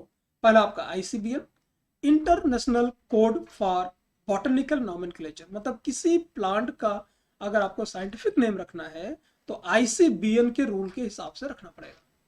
जैसे केमिस्ट्री में होता है आईयूपीएसी, ऐसे अगर कोई एनिमल है तो उसको आईसीजेडएन के हिसाब से रखना पड़ेगा, international code of zoological nomenclature.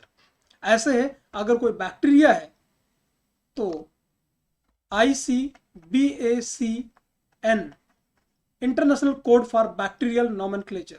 कोई वायरस है तो ICVN, international code for viral nomenclature. आपके लेवल पर दो याद रखिए। आगे बढ़ते हैं। तो ये मानना पड़ेगा जब भी कोई नए ऑर्गेनिज्म का नाम आप रखोगे तो वो उसी का नाम होना चाहिए, किसी और ऑर्गेनिज्म का वो नाम नहीं होना चाहिए, है ना, नहीं तो रिपीटेशन हो जाएगा। तो साइंटिफिक नेम के लिए बच्चों दो तरीके से नाम रखा जा सकता है। आपका एनसीईआरटी सिर्फ एक ही नाम बताता है, मैं एक अलग से और आपको बता देता हूँ। तो जो सबसे इंपॉर्टेंट है वो है बेटा बाइनोमियल नॉमेनक्लेचर, और दूसरा है ट्राइनोमियल नॉमेनक्लेचर। आपकी एनसीईआरटी में सिर्फ बाइनोमियल नॉमेनक्लेचर है। तो देखते हैं बाइनोमियल नॉमेनक्लेचर के लिए क्या रूल है। तो इसको जो बाइनोमियल नॉमेनक्लेचर सबसे पहले यूज किया था वो लिनियस ने यूज किया था, चाहे वो प्लांट हो चाहे वो एनिमल। तो इसके लिए कुछ रूल है। पहला रूल क्या है, पहला रूल ये कहता है कि जो बायोलॉजिकल नेम्स हैं वो हमेशा लैटिन वर्ड में लिखे जाएंगे, हमेशा लैटिन में लिखे जाएंगे, इंग्लिश में या और किसी में हिंदी में नहीं लिखे जाएंगे, उसको पहले लैटिन में ट्रांसलेट करना पड़ेगा। तो सारे नाम है जैसे होमो सैपियंस ये लैटिन है। दूसरा, वो इटैलिक फॉन्ट में लिखे जाएंगे। अब देखते हैं इटैलिक फॉन्ट क्या होता है। इटैलिक फॉन्ट का मतलब क्या होता है, आप ये शब्दों को देखिए, जैसे Linnaeus, introduced, a system of nomenclature, तो ये देखो सीधे वर्ड्स है, राइट। जबकि यहाँ पर इसको ध्यान से देखो, यहाँ पर देखो तिरछा लिखा हुआ है। तो जब आप तिरछा किसी चीज को टाइप करते हो तो इसको इटैलिक्स बोलता है। तो आपको जब भी कभी साइंटिफिक नेम आप कंप्यूटर पर टाइप करोगे तो इटैलिक्स में लिखेंगे। लेकिन अगर हाथ से लिखोगे तो हाथ से लिखने में एक प्रॉब्लम है। कुछ लोग क्या करते हैं, कुछ लोगों की हैंडराइटिंग आप देखो तो जैसे लिखा होमो सैपियंस, तो कुछ लोगों की स्पेलिंग वो लोग ऐसे लिखते हैं, सीधा लिखते हैं। कुछ लोगों की आदत क्या होती है, वो ऐसा लिख देते हैं, तिरछा एक तरफ घुमा देते हैं। कुछ लोग करते हैं ऐसा लिख सकते हैं। अब इसमें हो गया कंफ्यूजन कि कौन सा इटैलिक्स है। तो इसके लिए बोला भैया सबकी हैंडराइटिंग अलग अलग होती है, तो कंफ्यूज होने की जरूरत नहीं है। आपको जैसे लिखना है लिखो, बस लिखने के बाद उसके नीचे अंडरलाइन कर दो। तो जब आप हाथ से लिखोगे तो उसके नीचे अंडरलाइन करो, ठीक बात है। और अगर टाइप करोगे तो अंडरलाइन करने की जरूरत नहीं है, वहां पर इटैलिक्स में टाइप कर दो, ठीक है। अगली बात देखते हैं। जो साइंटिफिक नेम है बेटा वो हमेशा दो पार्ट का बना होता है। पहला जो नाम है उसे जीनस बोलते हैं, जैसे जो होमो है वो जीनस है, और जो स्पीसीज सैपियंस है वो स्पीसीज है। तो साइंटिफिक नेम हमेशा दो चीजों का बना होगा, होमो मतलब जीनस, सैपियंस मतलब स्पीसीज। तो दो चीजें होनी चाहिए, जीनस और स्पीसीज, ठीक है। दूसरा, जब आप लिखोगे तो एक रूल और है, और रूल क्या कहता है, रूल ये कहता है कि जो भी आपका नाम होगा, जो जीनस होगा वो हमेशा कैपिटल में होगा, कभी भी स्मॉल में नहीं लिखोगे, हमेशा कैपिटल लेटर में लिखोगे। और जो स्पीसीज होगा वो हमेशा स्मॉल लेटर में होगा, जैसे होमो सैपियंस, होमो की गैप, और सैपियंस हमेशा स्मॉल में होगा, ठीक बात है। तो जीनस हमेशा कैपिटल लेटर में और स्पीसीज हमेशा स्मॉल लेटर में, हो गया। और ये तो बता ही दिया आपको कि जब टाइप करोगे तो इटैलिक्स में टाइप करोगे, अगर हाथ से आप लिख रहे हो तो अंडरलाइन कर देना। अगला रूल क्या कहता है, जैसे एग्जांपल देख लो, जैसे मैंगो, आजकल सीजन चल रहा है तो मैंगो का क्या है, मैंजी फेरा इंडिका, देखो इटैलिक्स में टाइप है। ह्यूमन का करोगे तो होमो सैपियंस ह्यूमन। चावल का राइस, ओराइजा सटाइवा। व्हीट मतलब गेहूं का ट्रिटिकम एस्टिवम। ये कुछ एग्जांपल हैं साइंटिफिक नेम के जो आपको आने चाहिए। कभी कभी ऐसा भी हो सकता है कि जो साइंटिस्ट ने नॉमेनक्लेचर किया है ना, वो चाहता है कि जो नॉमेनक्लेचर उसके बाद उसका भी नाम आए। तो उसका नाम भी लिखा जा सकता है। कैसे लिखेंगे, देखो जैसे लिखा है मैंजी फेरा इंडिका, इसके आगे लिखा है लिन, LINN, मतलब क्या हुआ, जो साइंटिस्ट का नाम होगा वो शॉर्ट में लिख देंगे LINN, ठीक है। तो ये भी हो सकता है, इस तरह से भी लिखा जा सकता है कि आपका जीनस हो, स्पीसीज हो और साइंटिफिक नेम हो। साइंटिफिक जो साइंटिस्ट का नाम है वो भी कैसा होना चाहिए, शॉर्ट में होना चाहिए, कंप्लीट नाम नहीं होना चाहिए। अच्छा, अब ये क्वेश्चन ये आप बोलोगे तो सर क्या करें, मैंजी फेरा इंडिका लिन है तो उसको कैसे लिखें, क्या लिन को भी अंडरलाइन करना पड़ेगा? Answer is yes. जब भी आप हाथ से लिखोगे ना तो मैंजी फेरा इंडिका और लिन सबको अंडरलाइन करना पड़ेगा, और जब आप टाइप करोगे तो सबको क्या करना पड़ेगा, इटैलिक्स में टाइप करना पड़ेगा, ठीक बात है। अच्छा, कभी कभी एक चीज और होती है कि जो स्पीसीज है ना वो 2 वर्ड की बनी होती है, तो आप क्या करें, तो हिबिस्कस जैसे एग्जाम्पल देखो, जैसे चाइना रोज है, गुड़हल बोलते हैं उसको हिंदी में, या शू फ्लावर भी बोलते हैं, तो उसका नाम क्या होता है, रोजा साइनेंसिस। तो रोजा और साइनेंसिस ये एक ही स्पीसीज है, ठीक है, रोजा साइनेंसिस कंटिन्यू है। तो अगर 2 वर्ड के स्पीसीज है तो कोई घबराने वाली बात नहीं है, रोजा और साइनेंसिस के बीच में हाइफन डाल दो, तो ये जीनस हो गया और ये स्पीसीज हो गया। अब आगे चाहो तो लिन भी लिख सकते हो, वो भी अंडरलाइन कर दो। तो कभी कभी ऐसा हो सकता है कि स्पीसीज 2 शब्दों की बनी हो, तो वहां पर हाइफन जरूर लगाना। तो ये हो गया रूल साइंटिफिक नॉमेनक्लेचर के, वो भी बाइनोमियल। अब एक एक्स्ट्रा पढ़ाता हूँ जिसको बोलते हैं ट्राइनोमियल नॉमेनक्लेचर। ये किसने दिया था, हक्सले एंड स्ट्रिकलैंड ने दिया था। कुछ एग्जांपल देखिए, जैसे मॉडर्न मैन को अगर हम ट्राइनोमियल नॉमेनक्लेचर में करें तो उसको बोलते हैं होमो सैपियंस सैपियंस। तो होमो क्या होगा बेटा, होमो हो गया जीनस, सैपियंस क्या होगा, स्पीसीज हो गया। और स्पीसीज में भी अंदर बहुत सारी सब स्पीसीज होती हैं, तो ये हो गया सब स्पीसीज, एक लेवल और आगे बढ़ गए, तो इसको बोलते हैं ट्राइनोमियल नॉमेनक्लेचर। गोरिल्ला का देखो क्या है, जीनस गोरिल्ला और स्पीसीज भी गोरिल्ला और सब स्पीसीज भी गोरिल्ला, इस तरह से भी नॉमेनक्लेचर हो सकता है ट्राइनोमियल। अब देखो यहाँ पर 3 बड़े इंटरेस्टिंग एग्जांपल आपको दिखा रहा हूँ, ये आपने जरूर खाया होगा, ये खाते ही हम लोग। इसको क्या बोलते हैं, ये फूल गोभी है, ये पत्ता गोभी है, ये गांठ गोभी है। अगर इसका बाइनोमियल नॉमेनक्लेचर देखने जाओगे तो सबके नाम ब्रासिका ओलेरसिया है, देख रहे हैं, डिफरेंस नहीं हो रहा है बाइनोमियल में। ब्रासिका ओलेरसिया जीनस क्या है, ब्रासिका ओलेरसिया क्या है, स्पीसीज। अब अगर ट्राइनोमियल लगा दे तो डिफरेंस हो जाएगा। सब स्पीसीज है इसकी, बोट्राइटिस ये कॉलीफ्लावर हो गया, कैपिटेट ये हो गया कैबेज, कॉलोरेपा ये हो गया नॉलखॉल मतलब गांठ गोभी, हो गया। ट्राइनोमियल का डिफरेंस आपको समझ में आया कि कभी कभी बाइनोमियल में प्लांट का या एनिमल का डिफरेंशिएशन नहीं हो पाता है, तो ऐसे केस में हमको ट्राइनोमियल नॉमेनक्लेचर मदद करता है, हो गया। अब आगे बढ़ते हैं क्लासिफिकेशन। तो आपने आइडेंटिफिकेशन तो देख लिया कि भाई मेजर एक ग्रुप में रख दो, फिर उसका नाम रख दो। अब इतने से काम तो होगा नहीं, खाली भाई कोई एनिमल मिल गया उसका नाम रख दिया, अब इतने से तो बात बनेगी नहीं। अब उसको और level, further level of classification करना पड़ेगा। तो एनिमल है, ठीक है, तो उसको और कैटेगरी में रख, क्लासिफिकेशन कर दो। भाई एनिमल है तो क्या है, वो बर्ड है, हो सकती है, मैमल है, प्लांट एनिमल है, डॉग है, कैट है, इंसेक्ट है, क्या है वो। तो जो अलग अलग कैटेगरी में रख देते हो बेटा, और फर्दर कैटेगरी, भाई एनिमल है तो क्या है, प्लांट एनिमल है तो क्या है, डॉग है, कैट है, इंसेक्ट है, बर्ड है, फिश है, तो अलग अलग कैटेगरी में रखते हैं और इसी को बोलते हैं क्लासिफिकेशन। तो ये जो अलग अलग, भाई कैसे, ऐसे तो रख नहीं दोगे भाई, जब आपको बोलता है डॉग है, चलो तो आपको पता है ना कि डॉग का कैरेक्टर कैसा होता है, तभी तो उसको डॉग में रखोगे, डॉग जैसा दिखता होगा तभी तो रखोगे डॉग, या बिल्ली जैसी दिखती होगी तो उसे बिल्ली के कैटेगरी में रखोगे, ठीक बात है। तो कुछ कैरेक्टर से मैच करेगा तो ही उसको और कैटेगरी में रखोगे, तो इसी कैटेगरी में फर्दर कैटेगरी में रखने को बोलते हैं क्लासिफिकेशन।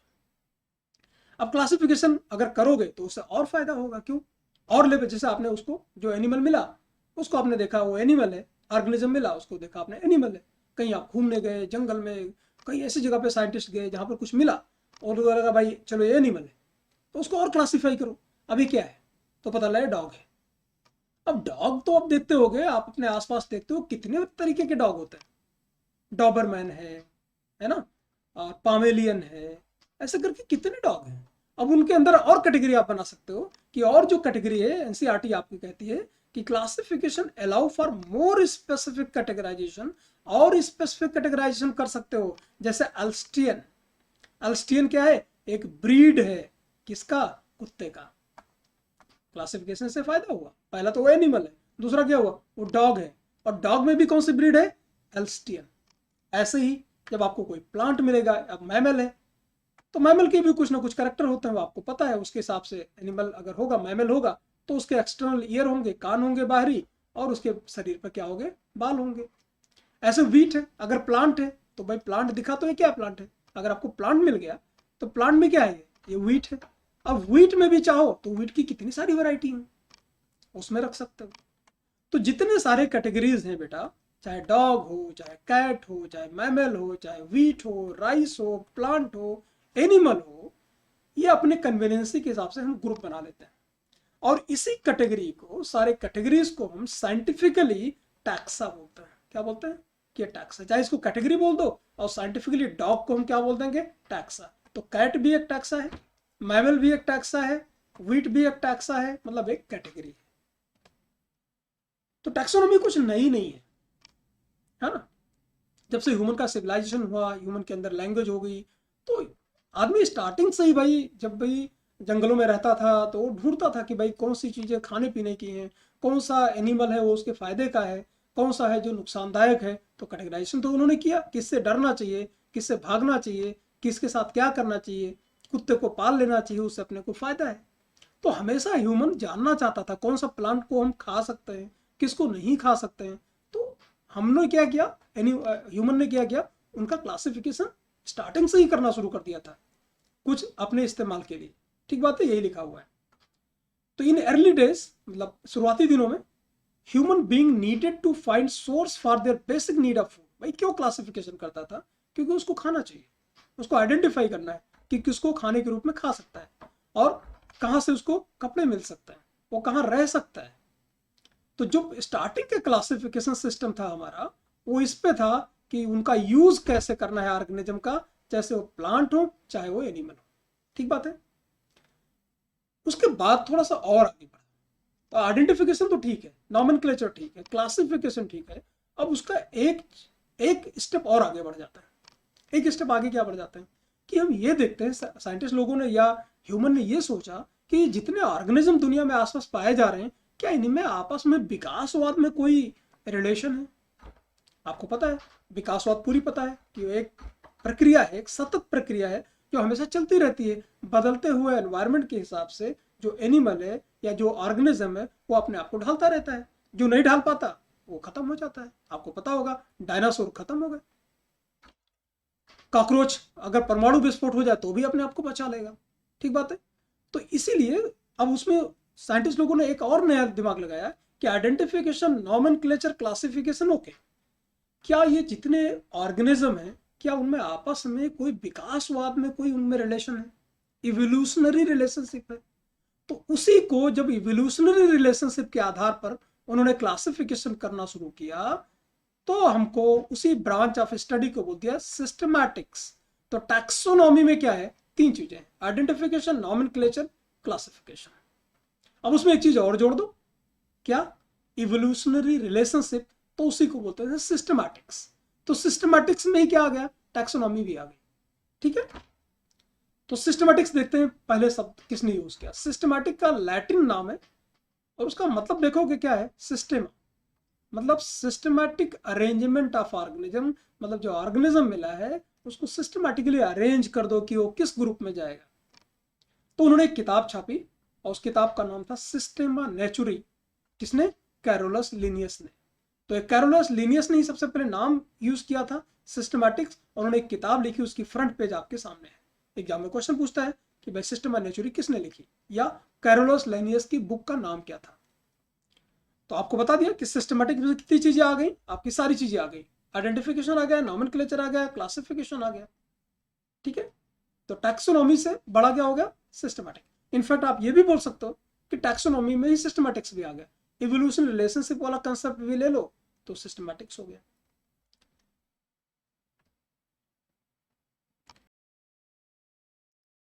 तो बच्चों, हमने पढ़ा आइडेंटिफिकेशन, नॉमेनक्लेचर एंड क्लासिफिकेशन।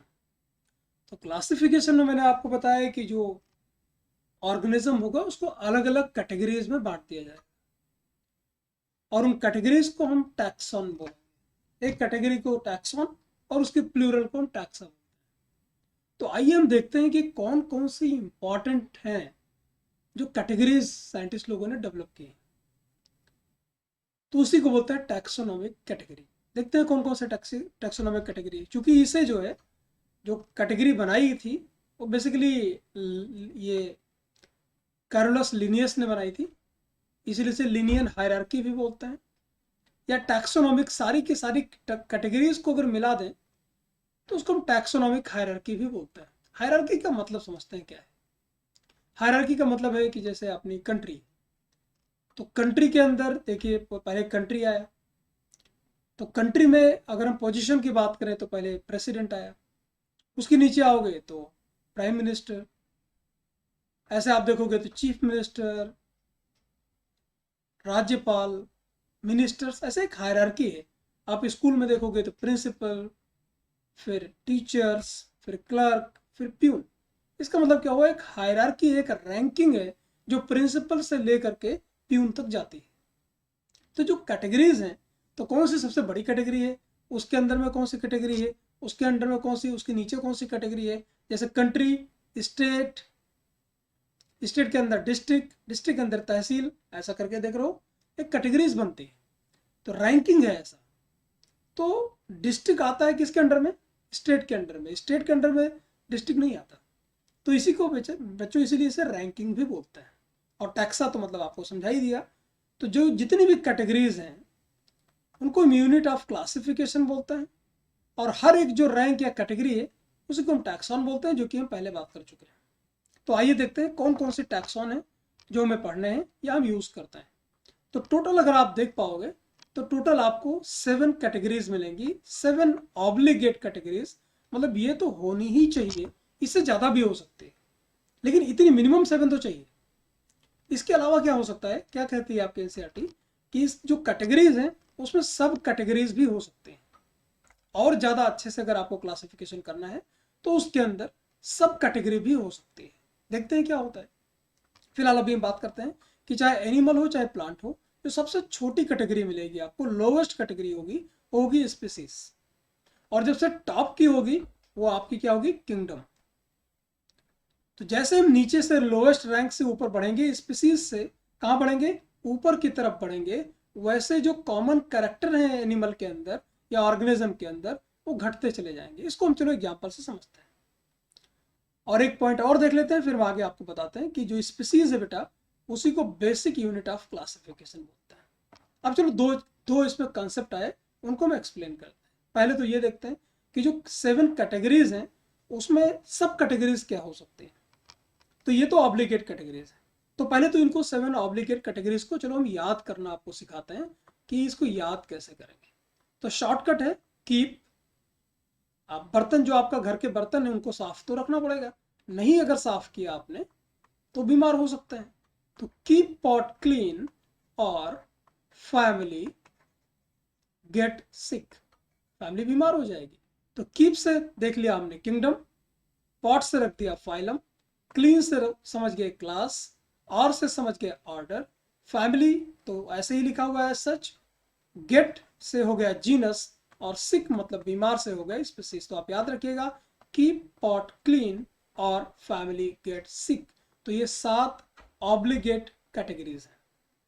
एक चीज यहाँ पे आपको बता दूं, यहाँ पे लिखा है फाइलम और डिवीजन। जब भी हम एनिमल की बात करते हैं बेटा, तो एनिमल में हम इसको फाइलम बोलते हैं, सेकंड को क्या बोलेंगे, ये फाइलम बोलेंगे। लेकिन अगर हमने प्लांट की बात किया तो उसी पर हम प्लांट में जब क्लासिफिकेशन करते हैं तो उसी चीज को हम डिवीजन बोलते हैं। तो ये आप बात याद रखिएगा, अगर प्लांट होगा तो डिवीजन बोलेंगे, और अगर एनिमल होगा तो हम उसे फाइलम बोलेंगे। यहाँ तक क्लियर है। अब नेक्स्ट हमने बताया था कि इसकी सब कैटेगरीज भी हो सकती हैं। तो सब कैटेगरीज क्या होंगी भाई, किंगडम देख रहे हो, तो किंगडम और फाइलम के बीच में अगर कोई कैटेगरी रख दी, तो फाइलम के ऊपर अगर आप कैटेगरी रखोगे तो उसको बोल देंगे सुपर फाइलम। क्या बोल सकते हैं, सुपर फाइलम। और देख लो, अगर फाइलम के नीचे भी कोई अंडर में कैटेगरीज रख दिया आपने तो उसको बोल देंगे सब फाइलम। तो ये भी एक कैटेगरी हो सकती है, फर्दर कैटेगरी हो सकती है। क्लास के ऊपर बहुत सारा सुपर क्लास आप रख सकते हो, तो एक सुपर क्लास के अंदर में बहुत सारे क्लास होंगे, ये भी पॉसिबल है।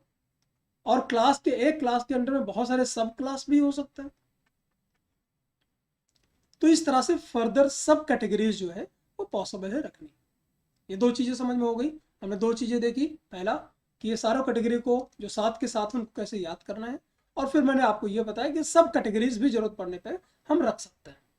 अब तीसरा जो पॉइंट हमें समझना है वो ये लिखा था कि जैसे हम लोवेस्ट रैंक से ऊपर की तरफ जाते हैं, जो सिमिलर कैरेक्टर हैं वो डिक्रीज होते जाते हैं। चलो इसको मतलब हम समझाते हैं। मान लेते हैं, एक एग्जाम्पल देता हूँ आपको समझ के। एग्जाम्पल देखिए, मान लीजिए एक कैटेगरी है, ऐसे ही नॉर्मल किसी व्यक्ति की है, उससे आप समझो। जैसे कोई विलेज है, किसी मेरा और आपका एक विलेज के हम दोनों हैं, ठीक है ना। तो अगर हम दोनों एक विलेज के हैं, इसका मतलब क्या हुआ? अगर हम दोनों एक विलेज के हैं तो हम दोनों की तहसील तो एक ही होगी। अगर हम दोनों की विलेज एक है तो इसका मतलब हमारे डिस्ट्रिक्ट भी एक ही होगा। इसका मतलब हम एक ही स्टेट में रहते हैं। उत्तर प्रदेश में आप भी रहते हो, मैं भी रहता हूँ, उसी गांव में, उसी डिस्ट्रिक्ट में आप रहते हो, उसी तहसील में आप रहते हो, उसी विलेज में आप रहते हो जिसमें मैं रहता हूँ। और इसका मतलब अगर हमारा स्टेट सेम है तो हमारा कंट्री भी सेम है। कितना बढ़िया बात है। इसका मतलब अगर कोई दो व्यक्ति एक विलेज में रहते हैं, इसका मतलब उनके क्या है, विलेज तो सेम है ही, तहसील भी सेम है, डिस्ट्रिक्ट भी सेम है, स्टेट भी सेम है और कंट्री भी सेम है। दूसरी कैटेगरी देखते हैं, तहसील। अगर दो लोग एक तहसील में रहते हैं, इसका मतलब क्या हुआ, उनका tehsil same, district same, state same, country same, लेकिन विलेज तो अलग अलग होगा। तो देखा, जब हम सेकंड लेवल पर गए, फर्स्ट लेवल पर हमारे पास सब सारे सिमिलर थे, जबकि जब हम तहसील लेवल पर गए बेटा, तो देखो विलेज आपका अलग, मेरा अलग, जबकि तहसील, डिस्ट्रिक्ट, स्टेट, कंट्री सब हमारा सेम। अगर कोई दो लोग हैं जो अलग एक डिस्ट्रिक्ट में रहते हैं, तो उनमें क्या हुआ, तीन चीज़ें सेम है। एक डिस्ट्रिक्ट के दोनों हैं, स्टेट दोनों का एक है, और कंट्री भी, लेकिन उनकी तहसील अलग हो सकती है, उनका विलेज अलग हो सकता है। ऐसे चौथे नंबर पर जाएंगे, आप भी यूपी से हो, मैं भी यूपी से हूँ, इसका मतलब आप भी इंडिया से हो, मैं भी इंडिया से हूँ, लेकिन हमारे डिस्ट्रिक्ट अलग है, तहसील अलग है, विलेज अलग है। आप कोई कंट्री लेवल पर देखोगे तो आप भी इंडिया में रहते हो, मैं भी इंडिया में रहता हूँ, लेकिन हमारे स्टेट अलग हो सकते हैं, डिस्ट्रिक्ट अलग हो सकता है, तहसील अलग हो सकता है, विलेज अलग हो। तो देखा, जैसे जैसे आप नीचे से ऊपर गए, वैसे वैसे जो सिमिलर कैरेक्टर थे वो कम होते गए। जैसे जैसे नीचे जाओगे, विलेज लेवल पर आओगे, कैरेक्टर ज़्यादा सेम हो गए। इसका मतलब समझ में आया? जैसे जैसे हायरार्की में ऊपर जाओगे, जैसे जैसे स्पीसीज से ऊपर जाओगे, आप देखोगे जो सिमिलर कैरेक्टर हैं वो कम होते जाएंगे। अगर ऊपर से नीचे आओगे तो सिमिलर कैरेक्टर बढ़ जाएंगे। ये बात ठीक है? तो सिमिलरिटी कहाँ पे होगी? सिमिलरिटी अगर हम किंगडम लेवल पर देखें तो कम होगी बेटा, ये कम होगी, जबकि यहाँ पर क्या होगी, स्पीसीज लेवल पर सबसे ज़्यादा होगी। ये पॉइंट मुझे लगता है आपको एकदम क्लियर हो गया होगा। ठीक बात है, आगे बढ़ता है। तो हमने पढ़ाया, कहाँ से शुरुआत किया, कीप पॉट क्लीन और फैमिली गेट सिक। तो स्पीसीज से हम शुरुआत करते हैं। तो स्पीसीज सबसे लोवेस्ट है, इसी को पढ़ता है। तो स्पीसीज नाम किसने दिया? जॉन रे ने दिया। सिंपल। स्पीसीज की डेफिनेशन क्या है वो देखते हैं कि एक स्पीसीज में वो सारे ऑर्गेनिज्म आ जाएंगे जो दिखने में एक जैसे होंगे, मॉर्फोलॉजिकल सिमिलर होंगे, इतने से काम नहीं बनेगा। उनके अंदर ब्रीडिंग भी होना चाहिए। मॉर्फोलॉजिकल सिमिलर मतलब जैसे मेल है, फीमेल है, तो हम एक जैसे दिखते हैं, थोड़े बहुत डिफरेंस तो होते ही है, तो मॉर्फोलॉजिकली सिमिलर है, तो उनमें ब्रीडिंग हो सकती है। और उसके बाद खाली ब्रीडिंग से काम नहीं चलेगा, ब्रीडिंग हो फिर उनके बच्चे भी होने चाहिए। और बच्चे भी क्या होने चाहिए पता है? सबसे इंपॉर्टेंट क्या है, वो बच्चे भी फर्टाइल होने चाहिए, मतलब वो बच्चे भी बच्चे कर सकने चाहिए, तो हम बोलेंगे सेम स्पीसीज है। मतलब एक स्पीसीज के मेंबर होने के लिए क्या चाहिए? मॉर्फोलॉजिकल सिमिलरिटी होनी चाहिए, ब्रीडिंग हो सकती है अपोजिट सेक्स में, और उनका जो बच्चे होंगे वो भी आगे चल के ब्रीड कर पाएंगे। मैं अभी एग्जाम्पल देता हूँ, क्लियर हो जाएगा। तो स्पीसीज तो समझ में आ गई। अब एक कोई एरिया ले लो, है ना, जितने सारे किसी स्पीसीज के, सेम स्पीसीज के जितने सारे ऑर्गेनिज्म प्रेजेंट हैं, जैसे अगर इंडिया की बात करें तो इंडिया में हमारा स्पीसीज क्या है? सैपियंस है।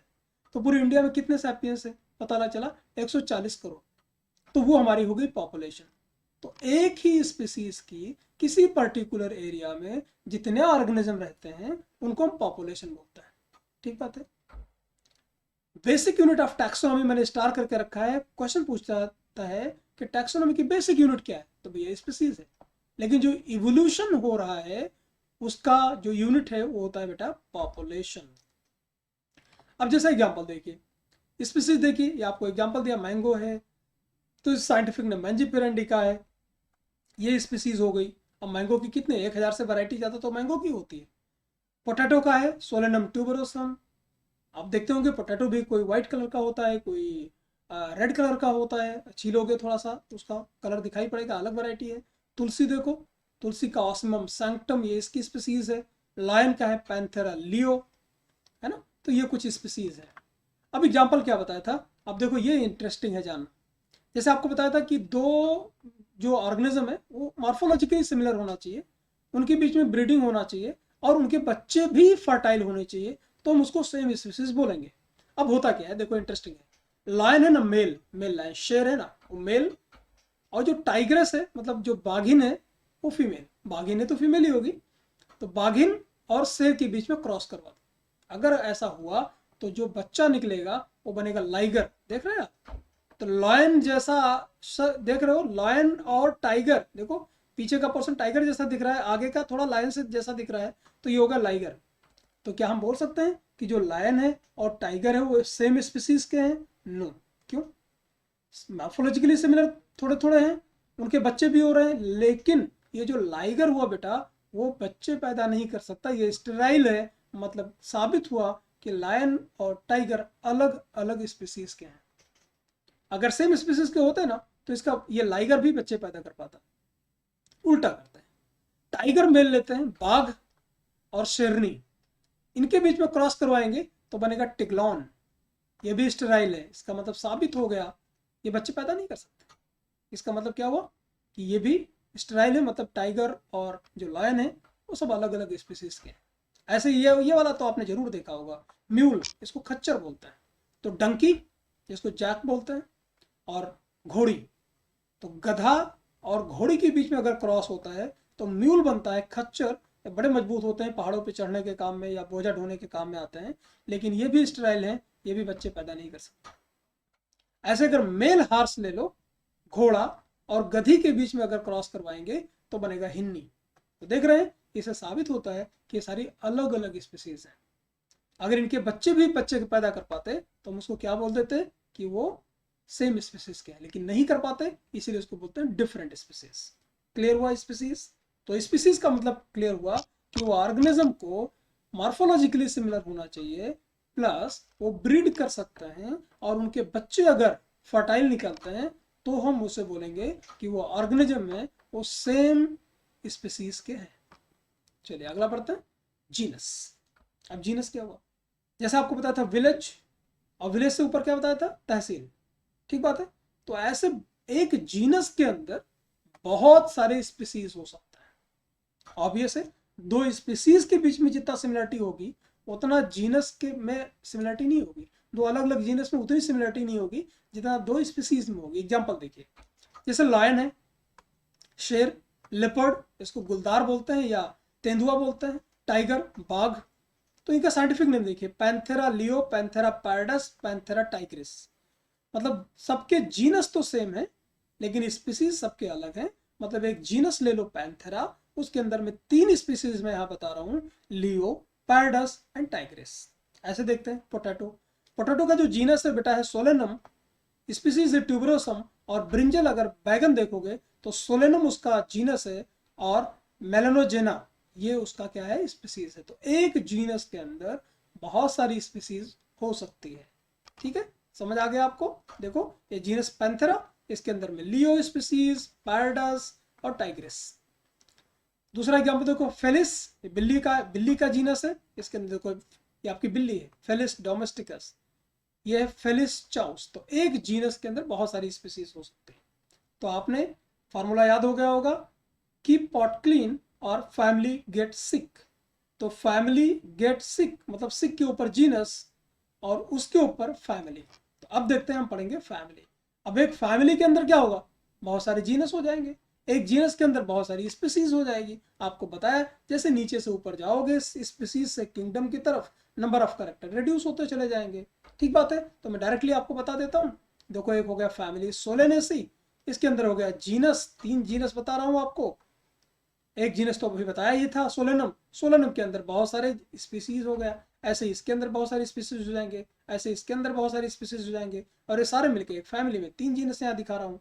ऐसे फेलिडी के अंदर जो फैमिली है उसके अंदर 3 जीनस है, पैंथेरा और फेलिस। एक जीनस के अंदर बहुत सारी स्पीसीज अभी आपको बताया। अगर प्लांट की हम फैमिली की बात करें तो हमेशा प्लांट की जो फैमिली होती है ना उसके लिखने का एक स्टाइल है, उसके पीछे एसी लिखा होता है। और अगर एनिमल की फैमिली होती है उसके आगे लिखता है DIDEA।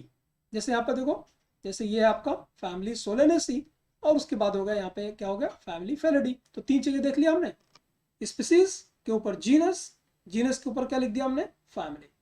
अब देखते हैं, अब उसके ऊपर क्या था, आप सोचो और बताओ। कीप पॉट क्लीन और फैमिली गेट सिक, तो और आया है ना। जीनस के ऊपर क्या आएगा, आई मीन फैमिली के ऊपर क्या आएगा, और मतलब ऑर्डर। तो एक ऑर्डर के अंदर बहुत सारे क्या आ जाएंगे, फैमिली आ जाएंगे। एक ऑर्डर के अंदर बहुत सारी फैमिली, देख लो यहाँ पर डायरेक्टली मैं आपको दिखा देता हूँ। तो फैमिली देख लो, यहाँ पर देख लो, ऑर्डर आ गया कॉर्निवोरा, और इसके अंदर फैमिली आ गई कैनिडी और फेलिडी, जो अभी बताई थी मैंने फैमिली में। ऐसे पॉलीमोनियल एक एग्जाम्पल देख लो, इसके अंदर फैमिली कॉन्वोल्यूसी और सोलेनेसी, अभी आपको बताया। तो बड़ा आसान है समझना, मुश्किल बिल्कुल नहीं है। तो जैसे आपको पता है ऑर्डर कार्निवोरा के अंदर फैमिली कौन सी आ गई, फेलिडी, और फैमिली कैनिडी। कैनिडी क्या है, किसका है, तो कुत्तों की है ना, कुत्तों की फैमिली। और ये किसकी होगी, बिल्ली की फैमिली, लायन एंड कैट, इसीलिए बिल्ली को शेर की मौसी बोलता है। ठीक है। अब ऑर्डर के ऊपर क्या है बेटा, क्लास। अब एक क्लास के अंदर बहुत सारे ऑर्डर होंगे, एक क्लास के अंदर बहुत सारे ऑर्डर होंगे। जैसे ऑर्डर ले लिया हमने प्राइमेटा। प्राइमेटा का मतलब होता है, प्राइमेट वो होते हैं जिनके अंदर सोचने समझने की क्षमता ज्यादा होती है। तो उसके अंदर प्राइमेटा के अंदर क्या आ गया, मंकी आ गया, गोरिल्ला आ गया, गिब्बन हो गया, ये सारे के सारे मैमेलिया में आ गए। तो एक क्लास के एक ये क्लास हुआ, तो एक क्लास मैमेलिया हो गया, उसके अंदर बहुत सारे ऑर्डर आ गए। ठीक बात है, देख लो। तो एक क्लास के अंदर बहुत सारे ऑर्डर। अब उसके ऊपर बढ़ते हैं, क्लास के ऊपर क्या क्या, कीप पॉट क्लीन, तो क्लास तक पहुंच गए। अब इसके बाद आ गया फाइलम। तो एक फाइलम के अंदर बेटा बहुत सारे क्या हो सकते हैं, क्लास हो सकते हैं। क्लास का एग्जांपल देख लो, कितने सारे क्लास हैं। क्लासेस कंप्राइजिंग एनिमल, जैसे फिश, एफ्स बोलेंगे, फिश, फिश हो गया। पाइसेस बोलेंगे इनको, आगे चल के बताऊंगा आपको। पाइसेस। एम्फीबियन एक हो गया क्लास, ठीक है। रेप्टाइल हो गया क्लास, बर्ड हो गया, इसको एफ्स बोलेंगे, ये भी एक क्लास हो गया। तो ये सारे क्लासेस मिल करके फाइलम बनाएंगे। और प्लांट में अगर बात करें तो उसमें बहुत सारे क्लास मिलकर डिवीजन बनाएंगे।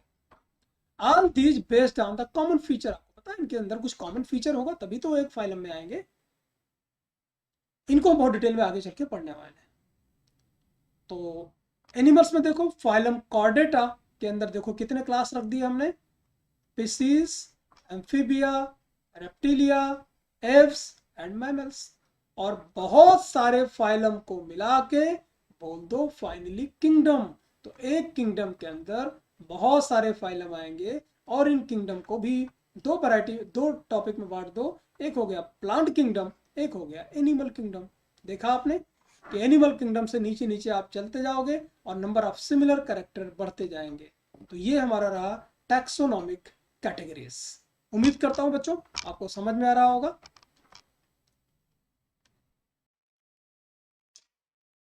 सो बच्चों, नेक्स्ट पॉइंट है, अभी जो हमने टैक्सोनॉमी पढ़ी, जिसमें आपको बताया मैंने आइडेंटिफिकेशन, नॉमेनक्लेचर, फाइनली क्लासिफिकेशन बताया आपको। और क्लासिफिकेशन में हमने बहुत सारी आगे चल के टैक्सोनॉमी में बात करी कि भाई कितनी सारी कैटेगरीज होती हैं। तो पूरी चीज़ें हमने डिटेल में सीखी, स्पीसीज से लेकर के किंगडम तक। तो आइए हम अपना नेक्स्ट पॉइंट डिस्कस करते हैं, जिसे पढ़ेंगे टैक्सोनॉमिकल एड्स। टैक्सोनॉमिकल एड्स का मतलब क्या होता है, जैसे टीचिंग एड्स। टीचिंग एड का मतलब होता है कि टीचिंग करने के लिए, मतलब पढ़ाने के लिए कौन कौन से जरूरी चीज़ें हैं जिनसे मैं आपको अच्छे से पढ़ा सकता हूँ। जैसे अभी आपके लिए वीडियो बना रहा हूँ, तो कंप्यूटर है मेरे पास, पेन टैब है मेरे पास, पेन है मेरे पास, माउस है मेरे पास, कैमरा है ना। तो ये चीज़ें मुझे मदद करती हैं आपको पढ़ाने के लिए। मैं पीपीटी से पढ़ा रहा हूँ, तो ये टीचिंग एड्स। ऐसे वो कौन कौन से साधन हैं जिनसे साइंटिस्ट लोग टैक्सोनॉमी की स्टडी ज़्यादा अच्छे से कर पाते हैं, तो उसी को बोलते हैं टैक्सोनॉमिकल एड्स। तो टैक्सोनॉमिकल एड्स देखिए, बहुत सारी टेक्निक्स है, these are various techniques. Procedure और स्टोर्ड इंफॉर्मेशन, जो कि किसके लिए यूज होती है, आइडेंटिफिकेशन और क्लासिफिकेशन ऑफ ऑर्गेनिज्म के लिए। ठीक है, तो देखते हैं कितने होते हैं। टैक्सोनॉमिकल एड्स को अगर हम डिवाइड करें मोटा मोटी, तो देखिए कुछ है जो डेड ऑर्गेनिज्म के लिए है, कुछ है जो लिविंग के लिए है। मतलब अगर डेड ये टैक्सोनॉमिकल एड्स कैटेगरी में यूज करोगे तो उसमें आपका ऑर्गेनिज्म डेड मिलेंगे, यहाँ पर आपको जिंदा मिलेगा। तो डेड में पहला आएगा आपका हर्बेरियम। हर्बेरियम क्या होता है भाई, अभी हम बात करेंगे। इसमें प्लांट्स को रखा जाता है, म्यूजियम में एनिमल को रखा जाता है। तो यहाँ पर प्लांट्स भी डेड मिलेंगे और एनिमल भी डेड मिलेंगे। जबकि अगर आप लिविंग की स्टडी करना चाहते हैं तो आप बॉटनिकल गार्डन्स, इसमें आपको प्लांट्स मिलेंगे, और जूलॉजिकल पार्क्स जिसमें आपको एनिमल मिलेंगे, वो भी जिंदा। तो देखते हैं, एक एक करके पढ़ना शुरू करते हैं। हर्बेरियम, हर्बेरियम क्या मतलब क्या है। हर्बेरियम जो होता है बहुत ही सिंपल है, ये एक्सपेरिमेंट आप ही कर सकते हैं। एक आपको करना क्या है कि एक कोई प्लांट लीजिए, प्लांट की टहनी तोड़ लीजिए जिसमें पत्तियां हो या फ्लावर हो जो भी हो, और उसके बाद एक मोटी सी किताब लीजिए, जैसे मैंने एनसीईआरटी हाथ में ले रखी, एक मोटी सी किताब लीजिए और उस टहनी को इसके अंदर दबा दीजिए, रख करके प्रेस कर दिया। प्रेस करने के बाद इसके ऊपर वेट रख दीजिए, है ना, हैवी कोई 4 से 10 किलो का रख दो, और 10-15 दिन के लिए छोड़ दो।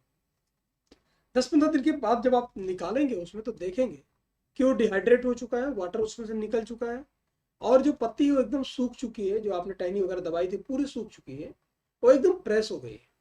अब क्या करें, एक शीट लीजिए, फाइल, और फाइल के ऊपर उसको चिपका दीजिए टेप की मदद से, और फिर वहां पर लिख दीजिए कि भाई वो जो प्लांट है वो कौन सा है, जीनस क्या है, स्पीसीज क्या है, उसका पूरा क्लासिफिकेशन लिख दीजिए, उसके बारे में लिख दीजिए, किसने कलेक्ट किया है वो लिख दीजिए, और इस तरह से आप एक मोटी फाइल बना लीजिए कि जितने प्लांट आप कलेक्ट कर सकते हैं वो, उसी को हम हर्बेरियम फाइल बोलते हैं।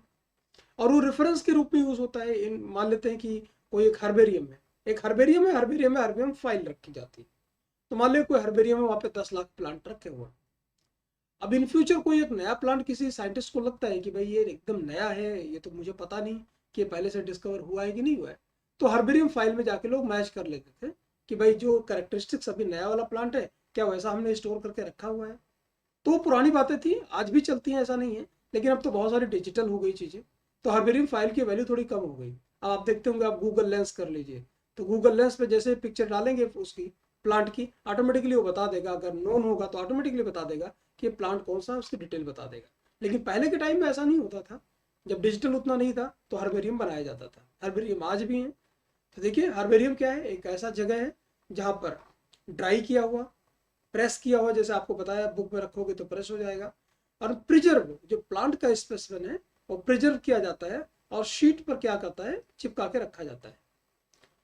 अब इसमें क्या होता है, इसमें ये जो शीट है हर्बेरियम के अंदर जो रखी हुई हर्बेरियम सीट्स है फाइल जैसी, वो क्या किसकी इंफॉर्मेशन देती है कि भाई कहाँ से कलेक्ट किया गया है वो स्पेसिमेन, लोकल नेम क्या है उसका, इंग्लिश नेम क्या है, बॉटनिकल नेम क्या है, फैमिली क्या है, किसने कलेक्ट किया है, और इसी को रेफरल सिस्टम के रूप में यूज किया जाता है किसके लिए, टैक्सोनॉमिकल स्टडीज के लिए। तो अगर आप देखेंगे तो मतलब सिंपल है, ये एक ऐसा स्टोरेज सीट है, रिपोजिटरी मान सकते हैं, जिसको फ्यूचर यूज के लिए रखा जाता है। अभी बहुत दिन तक खराब ना हो शीट, जो हर्बेरियम सीट पे चिपकाया है आपने, बहुत दिन तक खराब ना हो, तो उसके लिए केमिकल का यूज करते हैं जिसका नाम है मर्क्यूरिक क्लोराइड। इसको अगर यूज करेंगे तो स्पेसिमेन है बहुत दिन तक प्लांट का खराब नहीं होगा। देखते हैं सबसे बड़ा हर्बेरियम कहाँ पे है। तो सबसे बड़ी हर्बेरियम आप देखेंगे तो ये रॉयल बॉटनिकल गार्डन्स, ये लार्जेस्ट हर्बेरियम है यहाँ पे, लगभग 6.5 मिलियन, लगभग मतलब कितना हुआ, 1 मिलियन में 10 लाख, तो लगभग 65 लाख जो प्लांट है वो यहाँ पे स्टोर है। और अगर इंडिया की हम बात करें तो इंडिया में है सेंट्रल नेशनल हर्बेरियम, यह इंडियन बॉटनिकल गार्डन्स कोलकाता में, यहाँ पर आपको लगभग 20 लाख प्लांट आपको स्टोर मिलेगा।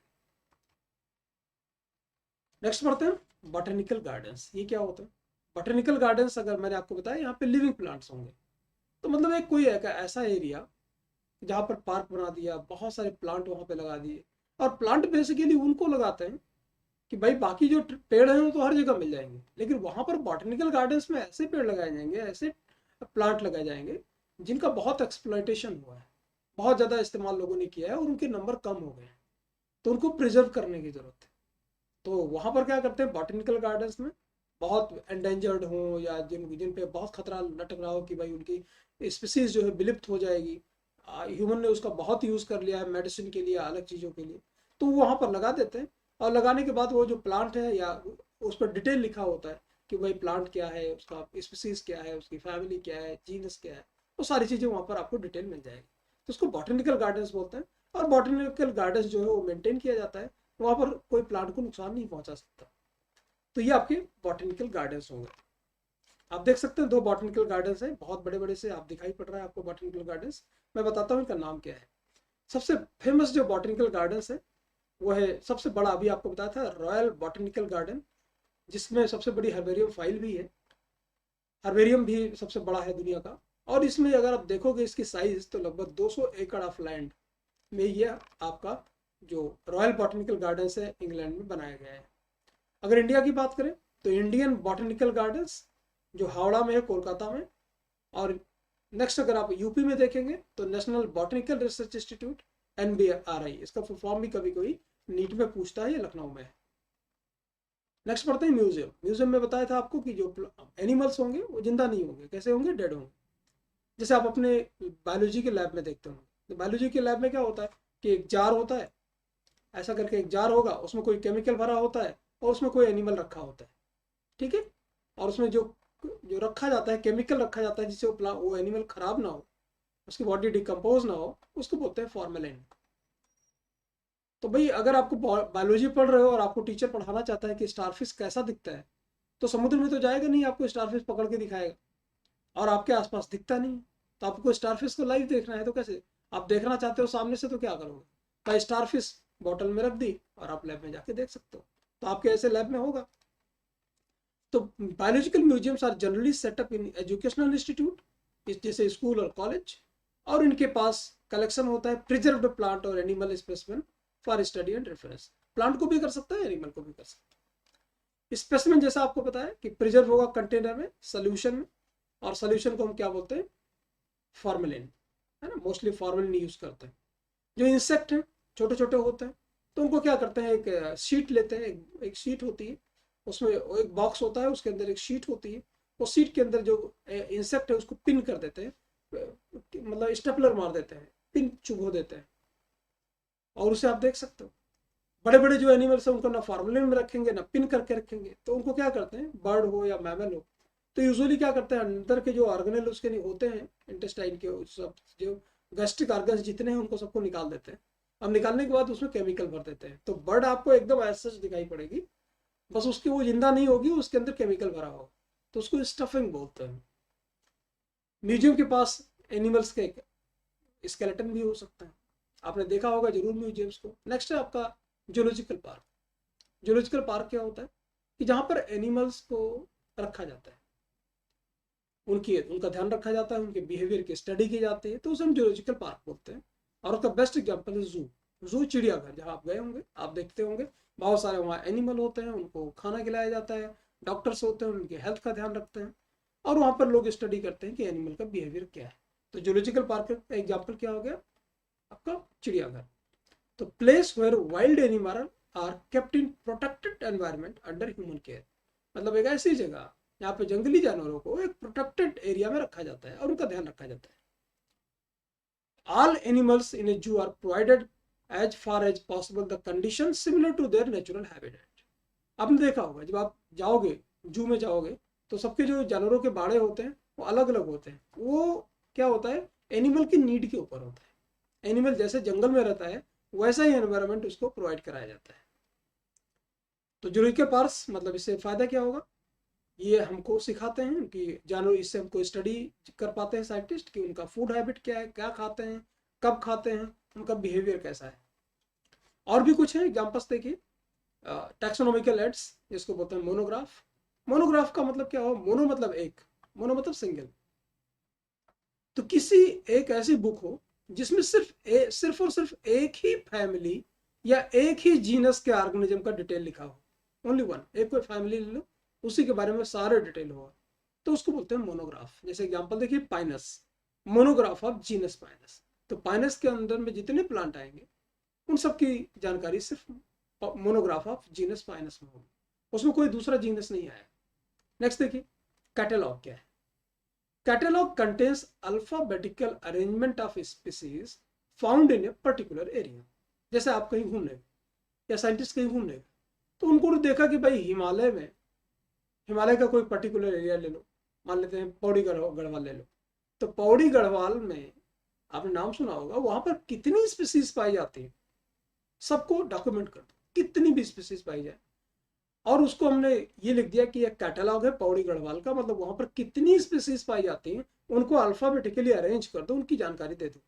तो किसी पर्टिकुलर जगह की जितनी जितनी स्पीसीज होंगी उनको हम कैटलॉग रखते हैं, बोलते हैं। नेक्स्ट बेटा फ्लोरा। फ्लोरा क्या होता है?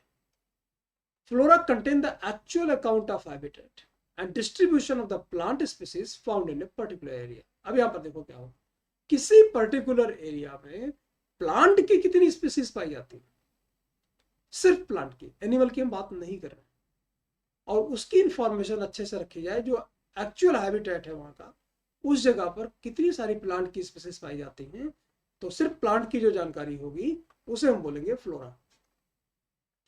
दूसरा है मैनुअल। ये क्या होता है? मैनुअल बहुत आसान है समझना।